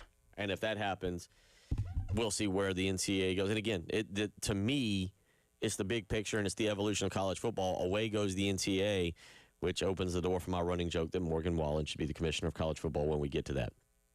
Although there's Dick Saban out there who I think would gladly take the job and would be much more suited for it. 803-404-6100. We'll come back and wrap up hour number 2. It's the halftime show.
It is 1:48 as we head toward 5:30 first pitch time, South Carolina and Tennessee. I've not been looking up, Tyler, at the SEC baseball tournaments. I'll be honest. I've had to dim the lights in here. It's bright in here. We have like studio lighting, and it's like staring into the sun sometimes if you look up.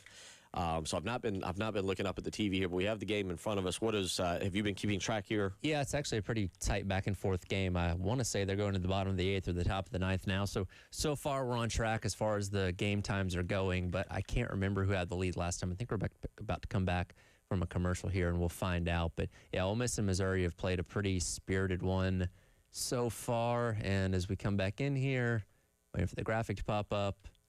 No, we're now looking at a pitcher. Getting ready to go. Okay, it looks like it's a 9-8 game, and I believe Ole Miss is ahead. Waiting for the actual graphic to pop up. All right, we'll get to that coming up here in a few minutes, as that is the first game of the day taking place out in Hoover. And again, you just mentioned it right now. The score is 9-8. Missouri's up on the 16. That's the 16-9 game, yeah. And Missouri up 9-8 on Mississippi as we go right now to what appears to be the top of the 9th. Okay, maybe the top of the 8th. Missouri's batting. So I believe it's going to be the top of the 9th inning. But yeah, I mean, Missouri's in the same position as Carolina. Is their only way of playing more baseball is winning the next 5 games. And give them credit. They're doing a good job so far. For the record, after that game today, Kentucky and Vanderbilt, that'll be the 13-12 game. That game is scheduled for 2 o'clock, so it just gives you an idea. Look, we all know these SEC tournaments, they get running behind and things go wacky and crazy. So if you're looking at South Carolina at 5:30, 3.5 hours after Kentucky Vanderbilt right now. We are on the top of the 8th. I'm sorry. Okay, top of the 8th. They got a lot more baseball to play. So you're looking at Kentucky Vanderbilt already being behind schedule. So South Carolina and South Carolina Tennessee probably now looking closer to a 6 o'clock start time. And the big news right now for that game, if there's big news, it is that Tennessee star offensive player Reese Chapman took a a line drive to the face yesterday and will not be participating today. So far this season, 316 from the plate, 10 homers, 44 RBIs. Yeah, so that's at least one power bat in their lineup they're not going to have. Could that benefit South Carolina?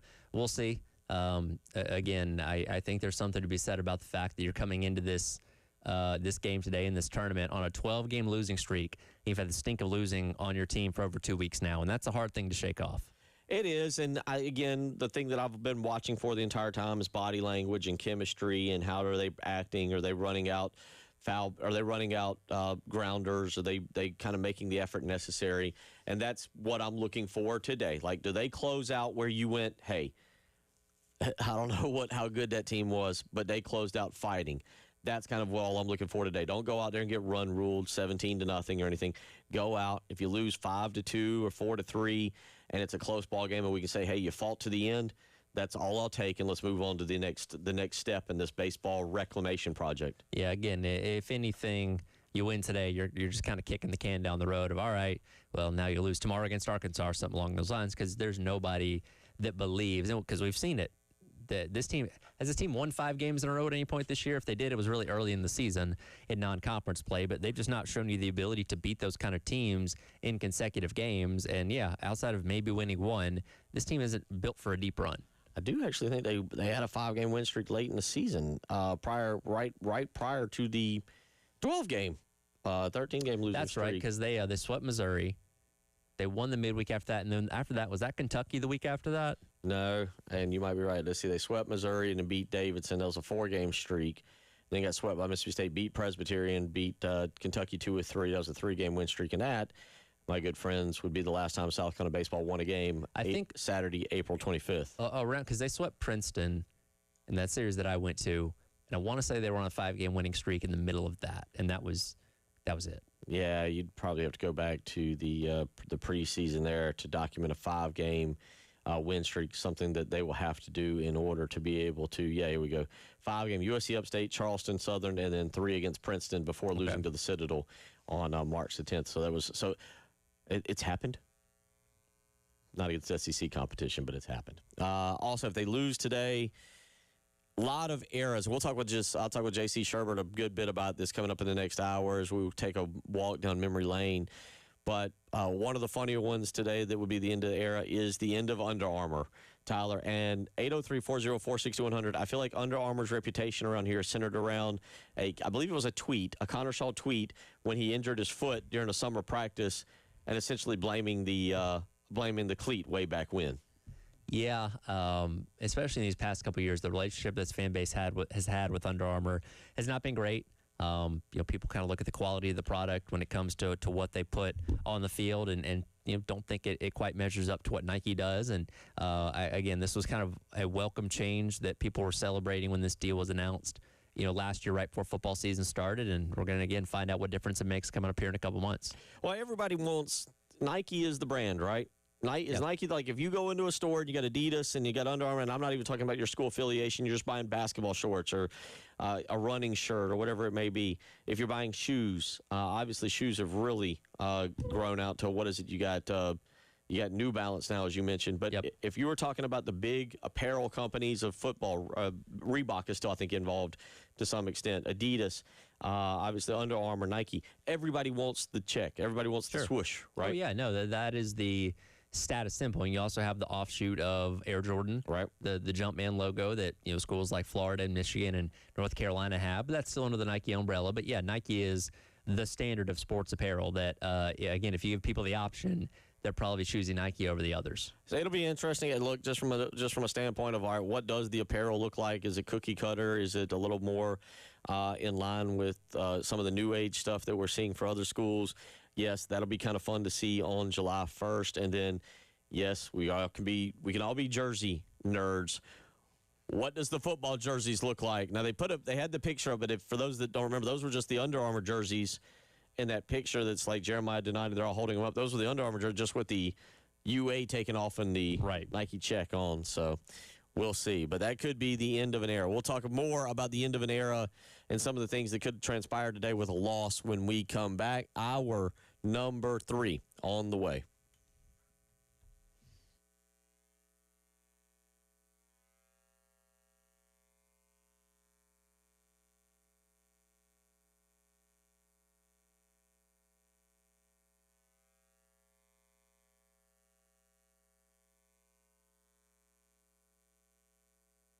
Bill Gunner for Old Timey Meat Market. It is officially grilling season, folks. I love being out back with the kids, talking a little bit, spending quality family time with them.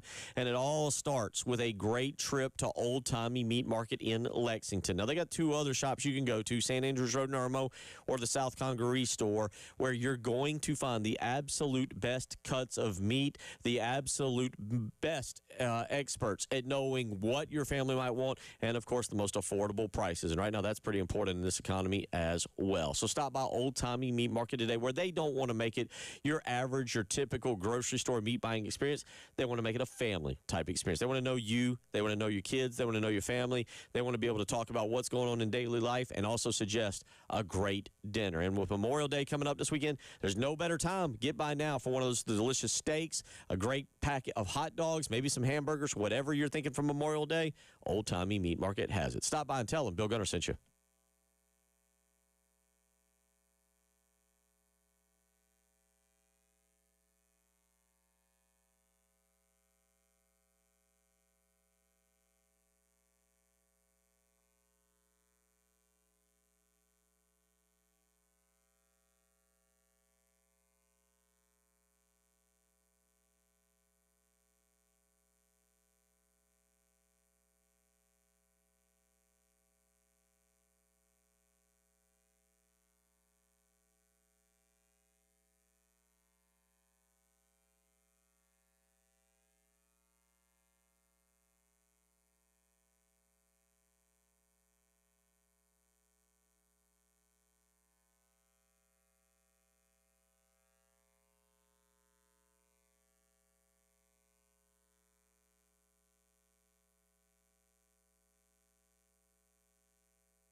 Well, we know the starting pitcher quite well. He was actually verbally committed to South Carolina for quite some time. Cameron Appenzeller, one of the most talented freshmen in the SEC, lefty. He's going to run it up there in the low 90s, may get it a clip higher than that. He's had a fantastic season. And Tennessee's a really offensive ball club, fairly right-handed lineup. They're used to winning. Obviously got a first-year head coach, and they've been playing better in the second half of the season. So, a big key for us. We've got Brandon Stone. We've got a competitor going for us on the mound, and we're gonna hope that he can give us some length. And we've got some options out of the bullpen. Look, our season is on the line. As you know, it's a one-game shootout for us. So, there's no point in us looking forward past tomorrow. We'll use everybody that we have to win tomorrow's game in regards to our pitching staff, and we've got to find a way to make sure we've got a great plan of an offense against Appenzeller, who's a very talented lefty. Those are the words of Monty Lee yesterday on the postgame show with Jay and Terry breaking down. And the first thing that jumps out to you, Cameron Appenzeller, 5-1 on the season, 4.84 ERA, 48 innings and a third pitched, 54 strikeouts and 12 walks. And you hear Monty start off with, well, he was committed to South Carolina. Yep. I don't know what happened. I'll be honest. Baseball recruiting befuddles me. There's a lot of hurdles and hoops to jump through. You got Baseball America's top 100. Perfect Game's got a top 100. You got guys getting drafted. You don't know if they're going to come to your university or not. Money plays a factor. It's a lot different than football and basketball.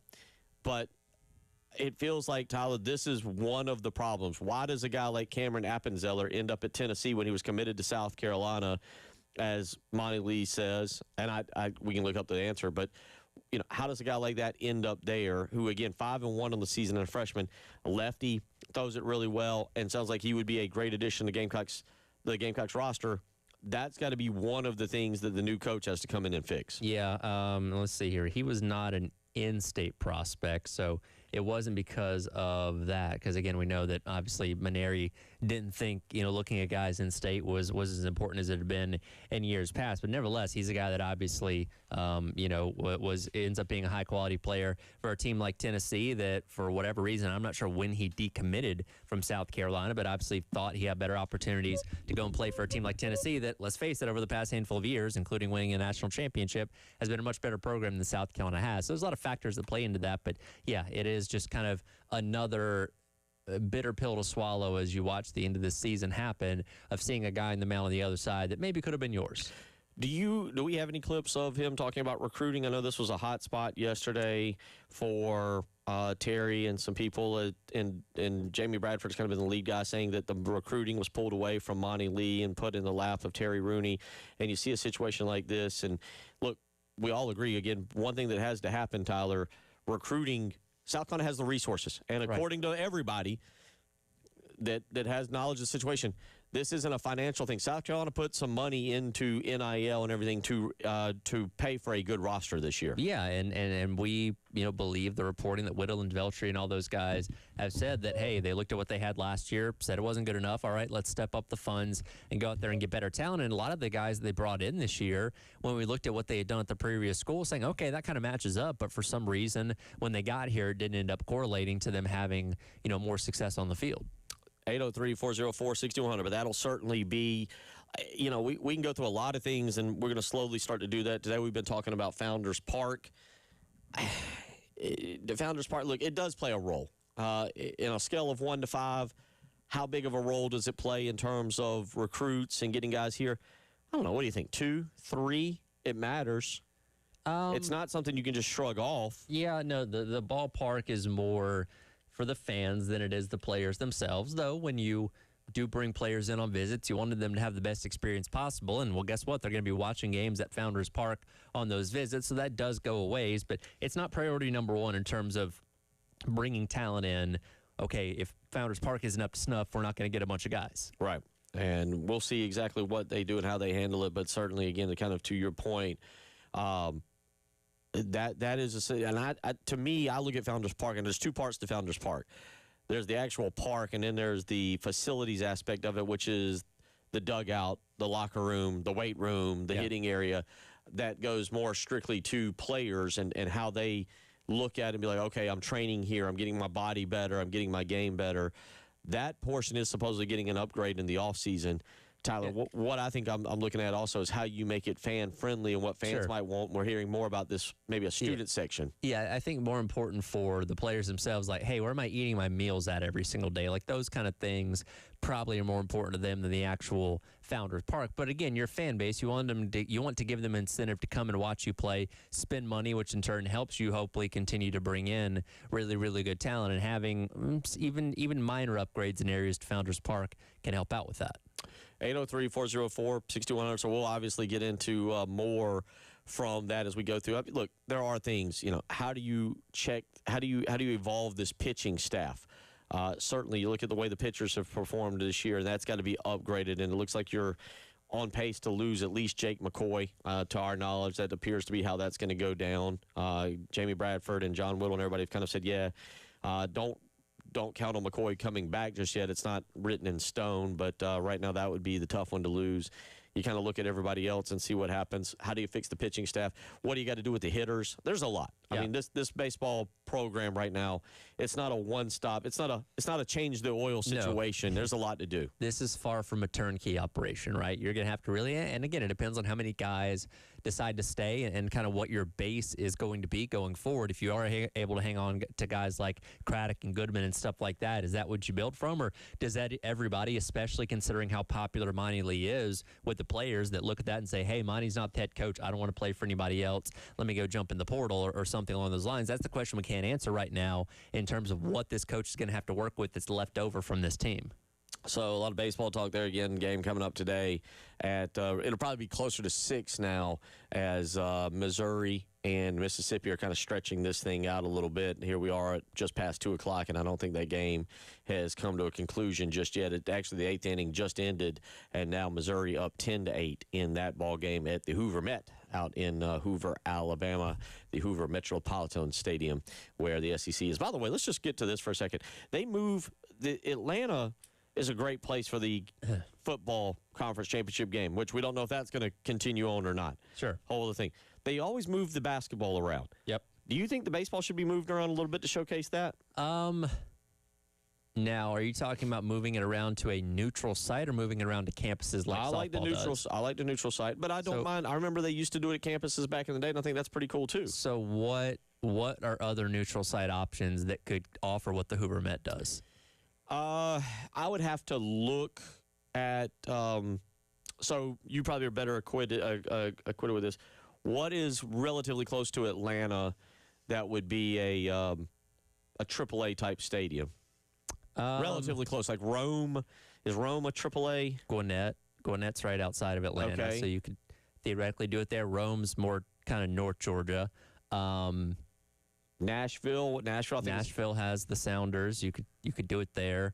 Tampa has got, I don't know if Tampa's got or something along the coast there. Yeah. Where they do spring training at. That might be a lot of fun. You could play at spring training facilities. That's also another option.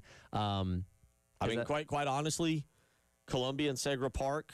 Yeah, it could be something that maybe you bring around, not necessarily to the college campuses, but something, because a lot of the states that don't have professional baseball, like South Carolina, will have minor league offerings around where you could move around a little bit. I don't think that's a bad option. I don't know what's the contract with the Hoover Met. Do we know? I don't know if it got renewed, or I'm not sure. I just kind of bring it up because I know it's been a discussion. Obviously, it's been the home of the SEC baseball tournament, but I think a lot of people might be more excited to see that moved around a little bit. The Barons play, right? The Birmingham Barons? Yes. Yeah. Okay. So, they might be more excited to see this moved. Make it a traveling thing. Sure. Where other people can get. I mean, look, you've got the state of Texas now, and you can go into there. And I'm not saying you're going to go play it at the Rangers or at the Astros or something of that nature, but you do have minor league parks in there that are pretty good. And that, by the way, for intimacy, I would actually like the minor league park over putting it in. I'm just going to throw it out, but like Truist Park, or sure. I think what was it? The ACC went up and played Fenway Park, which was really cool, but.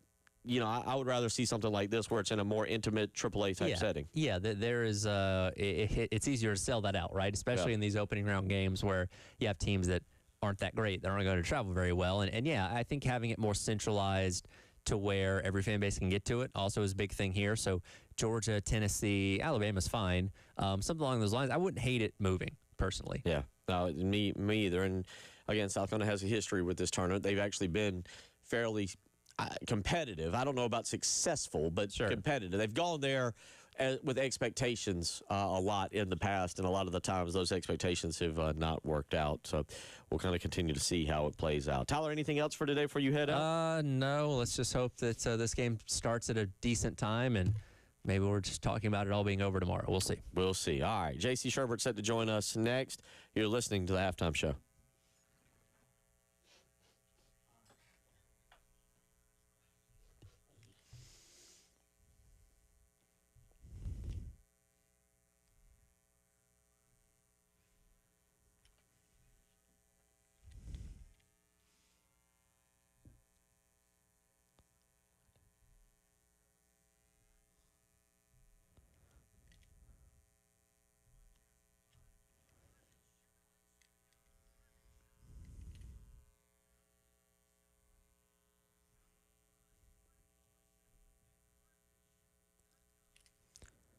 It's all right here for our friends over at Canty Foundation Specialists. Tell you about it all the time, but I'll happily remind you again, you always need to be on the lookout for those things going on around your home that are a little bit off.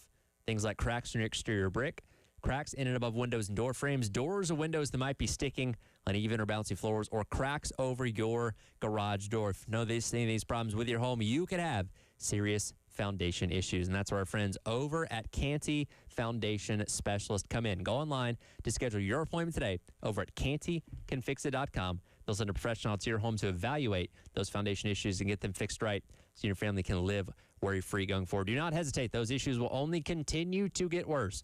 Go online to cantycanfixit.com. Let our friends over at Canty Foundation Specialist help you out with your home's foundation needs.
2:16 on your Tuesday afternoon. A Talking Tuesday with J.C. Sherbert.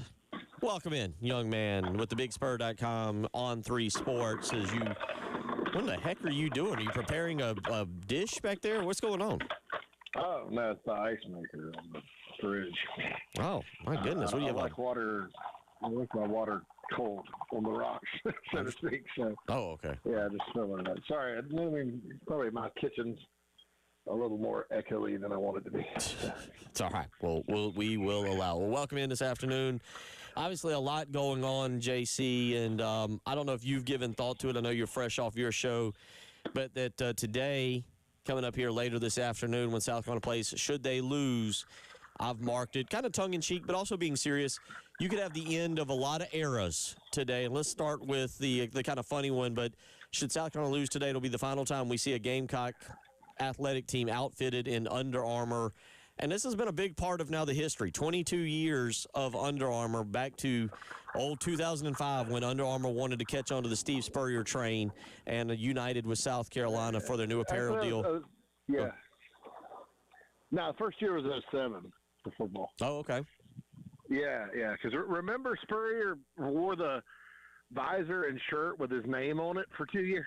Duh, I hate to say it. I can barely remember how I dressed yesterday, let alone how Spurrier dressed. Russell Athletic, but yeah, I think they signed the deal in 2005. I think it came on board in 2007. But so you're right. But yeah, the first year was 2007. But yeah, it's been a long time. You're right. What do you think that has done for in terms of marketing, recruiting, just everything for the university with what was at that moment a kind of a cutting edge product that I don't know if it ever took off the way people hoped? Well, it helped at the time. I mean, because Russell Athletic was just not moving the needle. I even remember Spurrier's first year, South Carolina actually wore Reebok cleats like the NFL guys do because the cleats were just, I mean, it was just bad. And so they ended up going with Under Armour. And at the time, I think it was Auburn and Maryland and maybe Texas Tech.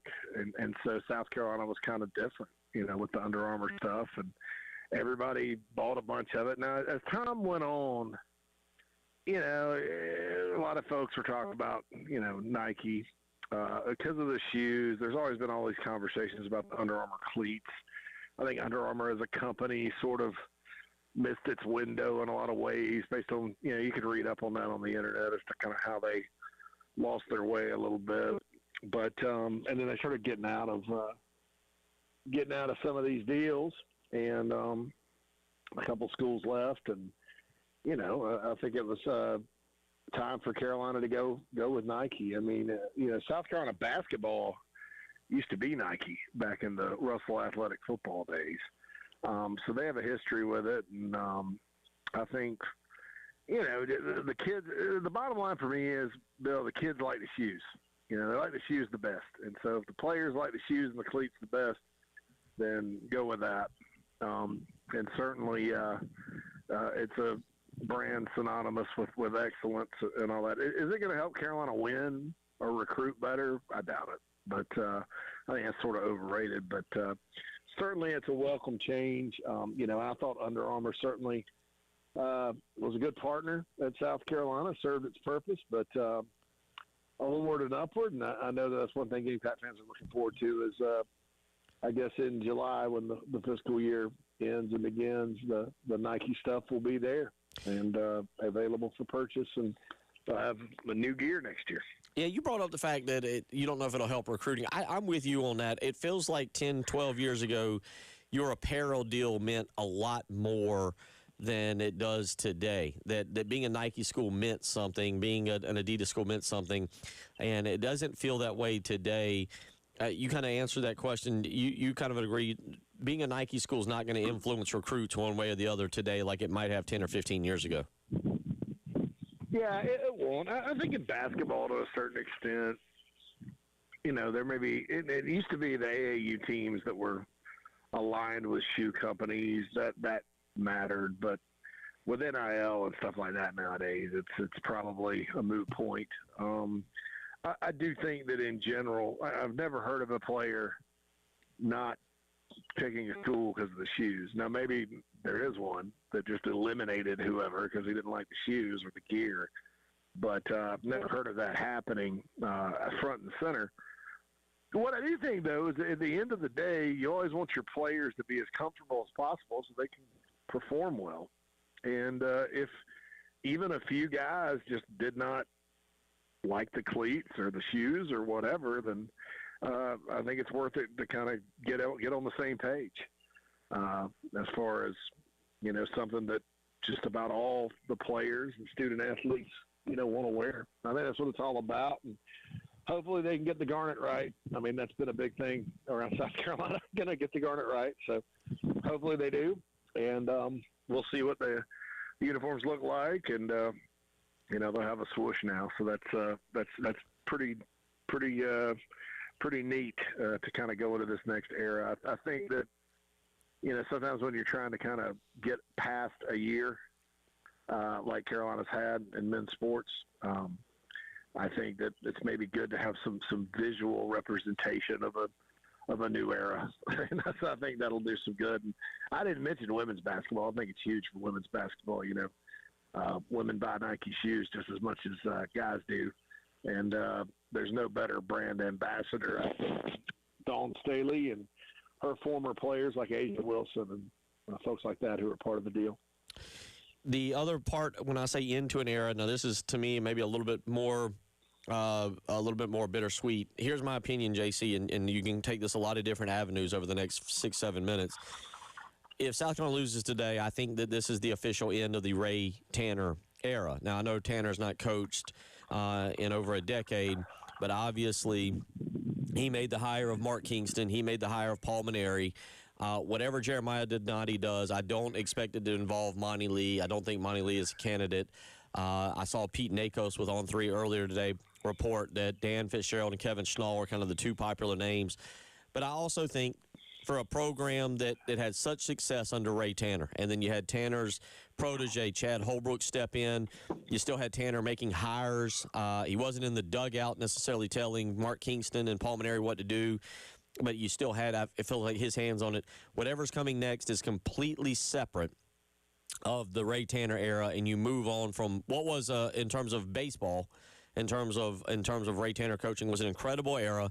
It's gone downhill, but I don't know if you see it that way, and I do, that if they were to lose today, I expect that coaching hire to come from outside the South Carolina family, outside the coaching tree, and to be a completely new name. Yeah, I think I haven't thought of it in those terms, but, I do think there's something to be said for that. I believe that I agree with you that I think the chances are high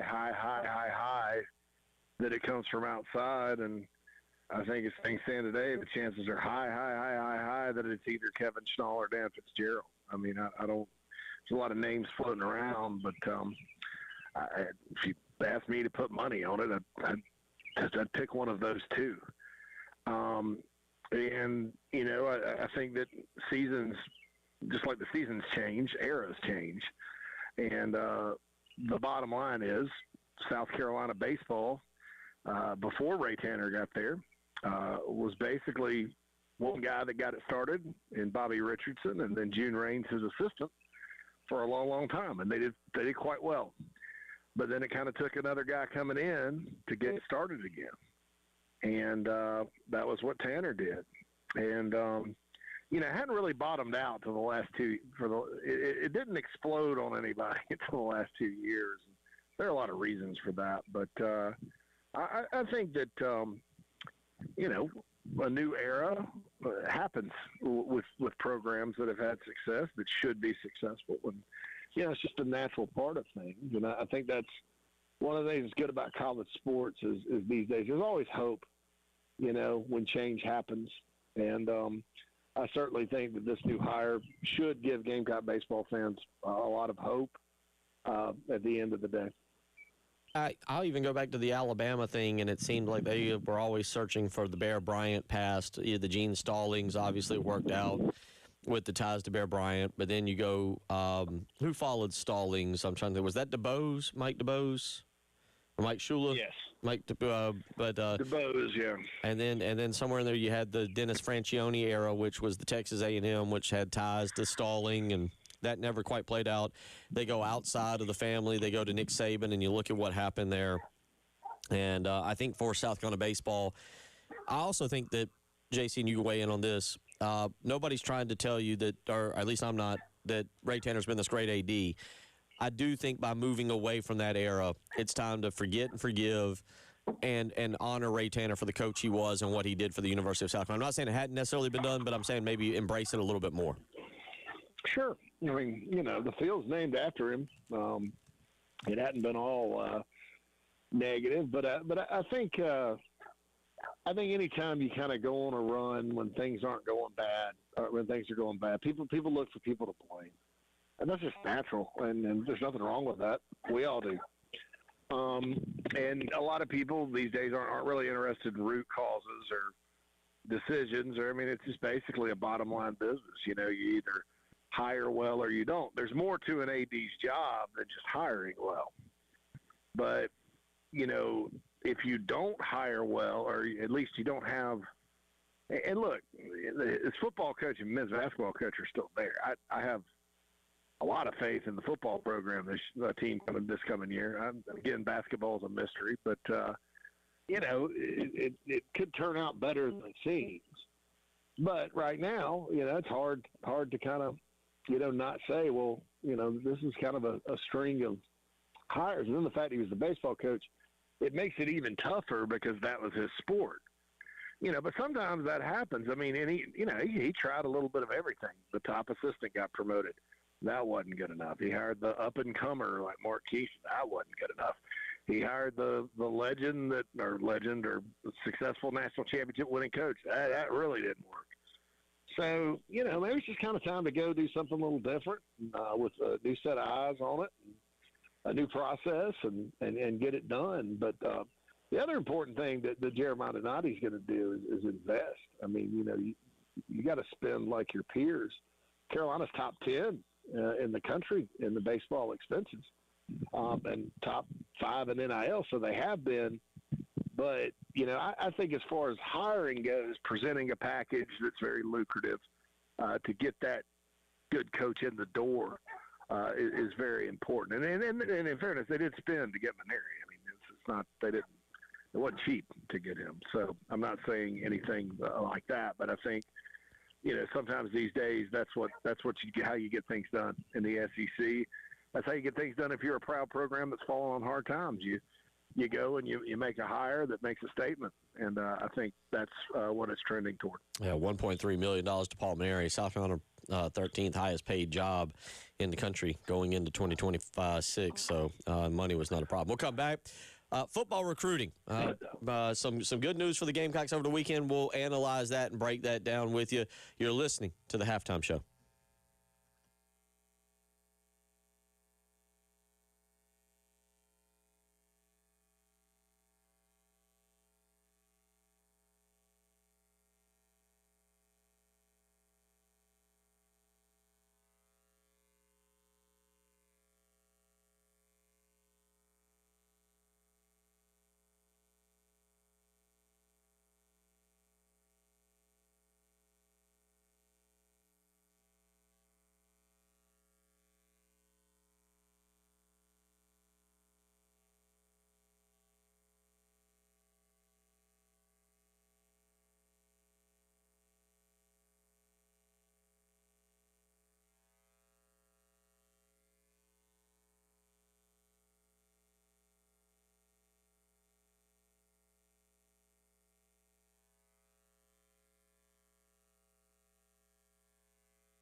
Back in the day, this was really a kind of a quiet, dead period, JC, for football recruiting. Well, that has changed dramatically over the last 4 years, 5 years, as now official visit weekends get going, decisions are made.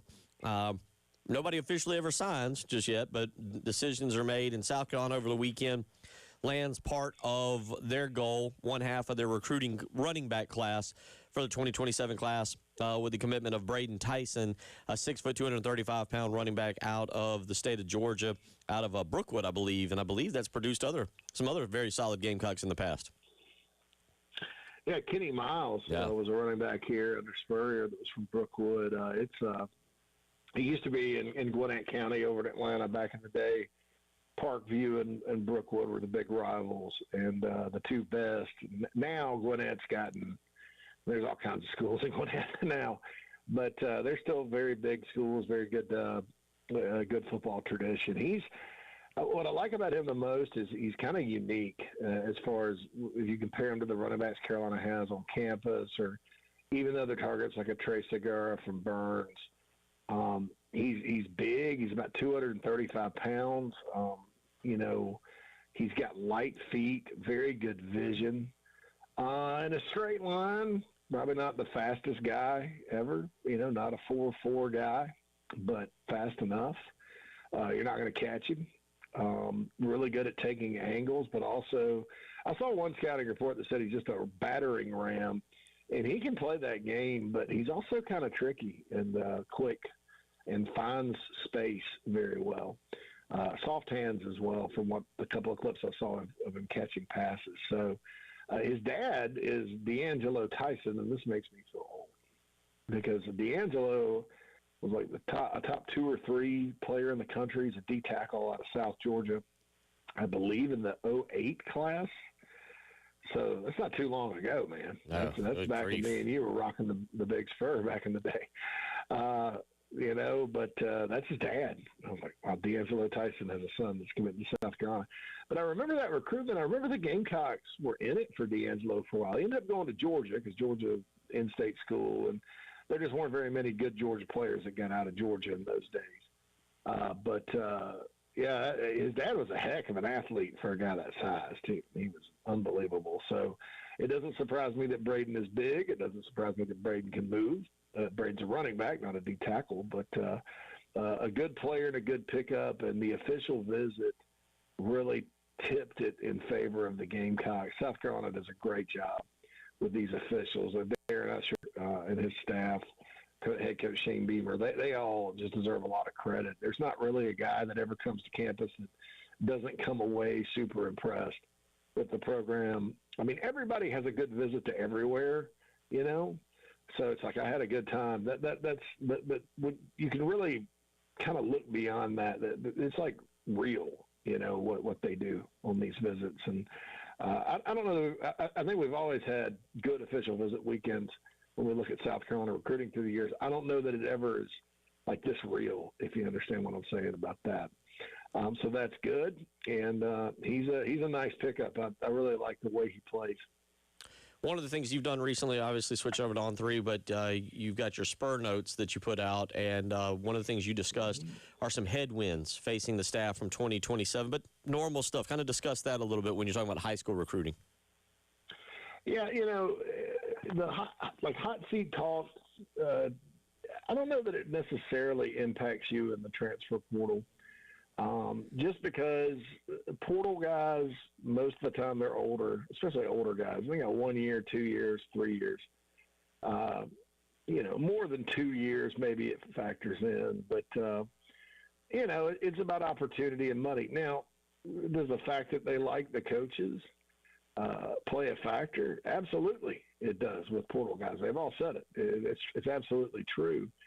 But any kind of hot seat list that another staff is using against you, and I want to be clear about this, all staffs use this. I mean, it's not some crazy thing. It's not some unethical thing that a Tennessee or whoever is using unfairly against South Carolina. I mean, South Carolina in the past has used it. It's just all is fair. But when you're talking about a high school guy that's class of 2027, if, there's that Beamer on the hot seat talk, fair, unfair, true or not true, its own list in print, people are going to print that out and say, hey, I know you really like the staff there. So by the time you get there, they may not be there. It's just going to be a hassle. And then you can also say, if you're trying to convince the player that we may not have room for you, so you better go ahead and commit it up. The good news these days is that the season will get here. And, if Carolina has a good season, even if somebody commits someplace else. And we saw this at Florida 2 years ago when they decided to retain Billy Napier. They got about 8 or 9 guys flipped back because they all wanted to go to Florida, but they were worried that Napier wasn't going to be there. And that's just kind of old school recruiting. It has nothing to do with NIL or the portal or anything else. That said, am I guaranteeing some of these guys are going to commit elsewhere? No. I think that Carolina's coaching staff's done a great job of working around that. But I did want to write about it just in case, I guess it's my job to tell people why sometimes. And, we've talked to people from around the state and out of the state that, some of their players have been recruited by Carolina. And they said, yeah, that's a definite factor that's being used. And, there's nothing you can do about it until September 5th. But except for try your best to convince them otherwise, and they have so far. But that was those were those headwinds I was talking about. Just trying to kind of explain, why Carolina is kind of in a battle with this school or that school for in-state players or for players that, all that stuff. But it's nothing that they can't overcome. About 2 minutes left. Either now or later. Yeah, but that way. I tell you what, we'll hit a break. We'll come back. Vincent Chin, the offensive line commitment out of the transfer portal, will address his situation and get your final thoughts on the baseball hot board when we return. You're listening to The Halftime Show.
We're wrapping up the Tuesday halftime edition as we will get you set for the baseball game coming up here in probably about 3 hours. They have concluded Mississippi and Missouri. Missouri pulls off the upset, so they will advance. Kentucky and Vanderbilt right now, according to SEC Network Television, telling me it's about 14 minutes away from first pitch. So you're looking at a first pitch time of roughly 3 o'clock. So you're thinking maybe South Carolina baseball pushed back about till 6:30 tonight for those of you keeping track of that. And certainly Jay and Terry will take you right up to our pregame show with Derek out there in Hoover. 803-404-6100 if you hear something you want to text in on this final segment. JC, we were talking about football and kind of the win-now mentality. Now, Vincent Chin is not a win-now type player, but he is the guy that you bring in, you throw along that line, and you go, all right, big fella, 6'8", 330. He's big fella. All right, big fella, get in there and compete. Let's see what you got here in August and where you can find your best spot on that line and if you can fight for a starter spot. I don't think he's a starter. I think he's a well, and here's why. I mean, the guy's only been playing football a short time. If you watch his high school stuff, he's, I don't want to say lost, but you could tell he's kind of feeling his way in the game. Then you fast forward to what he did at Stetson, the few clips I saw, and it's almost like, hey, I got it now. A lot tougher. It's not that he played not tough. It's just, he wasn't sure what to do. Well, now he knows, like, I got to hit this guy, move my feet, and all that good stuff. I think he's a right tackle long term. I think the Gamecocks probably, will start Jacarius Teague at one tackle and Shed Surratt at the other. I think they've got, good second teamers there. Could he maybe be on the second team? Yeah. Now, look, I'm not saying he couldn't come into camp and be better than everybody else and he's a starter and boom. I mean, that position surprised all of us before. But, the fact that he has a couple of years left, the fact that, he's not a one-and-done guy like a lot of the portal offensive linemen they got this past class, I think was very attractive to them. They were in the market for help on the offensive line this offseason. Even before the peak injury, their numbers weren't there. And offensive line's a place where you got to make sure your numbers are right because, Shane Beamer pointed this out. You can't practice if you don't have enough offensive linemen. It's hard. And so that was a good deal. And look, the reason why I think this guy's probably pretty good, Vanderbilt's good at portal offensive line recruiting. And Carolina beat Vanderbilt, Auburn, and North Carolina on him. So, I like him. I just don't know about instant impact this year.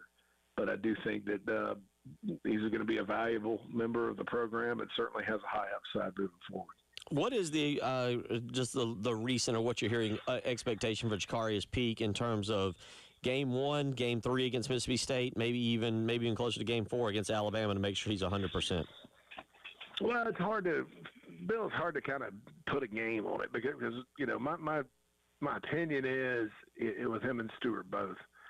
If there's any question at all, if they're not like 100%, even if they're 80%, I would imagine they'd hold them against Kent and Towson, or at least, be very careful about playing them if there's a chance they can re-aggravate it. But, Beamer said they're both on schedule.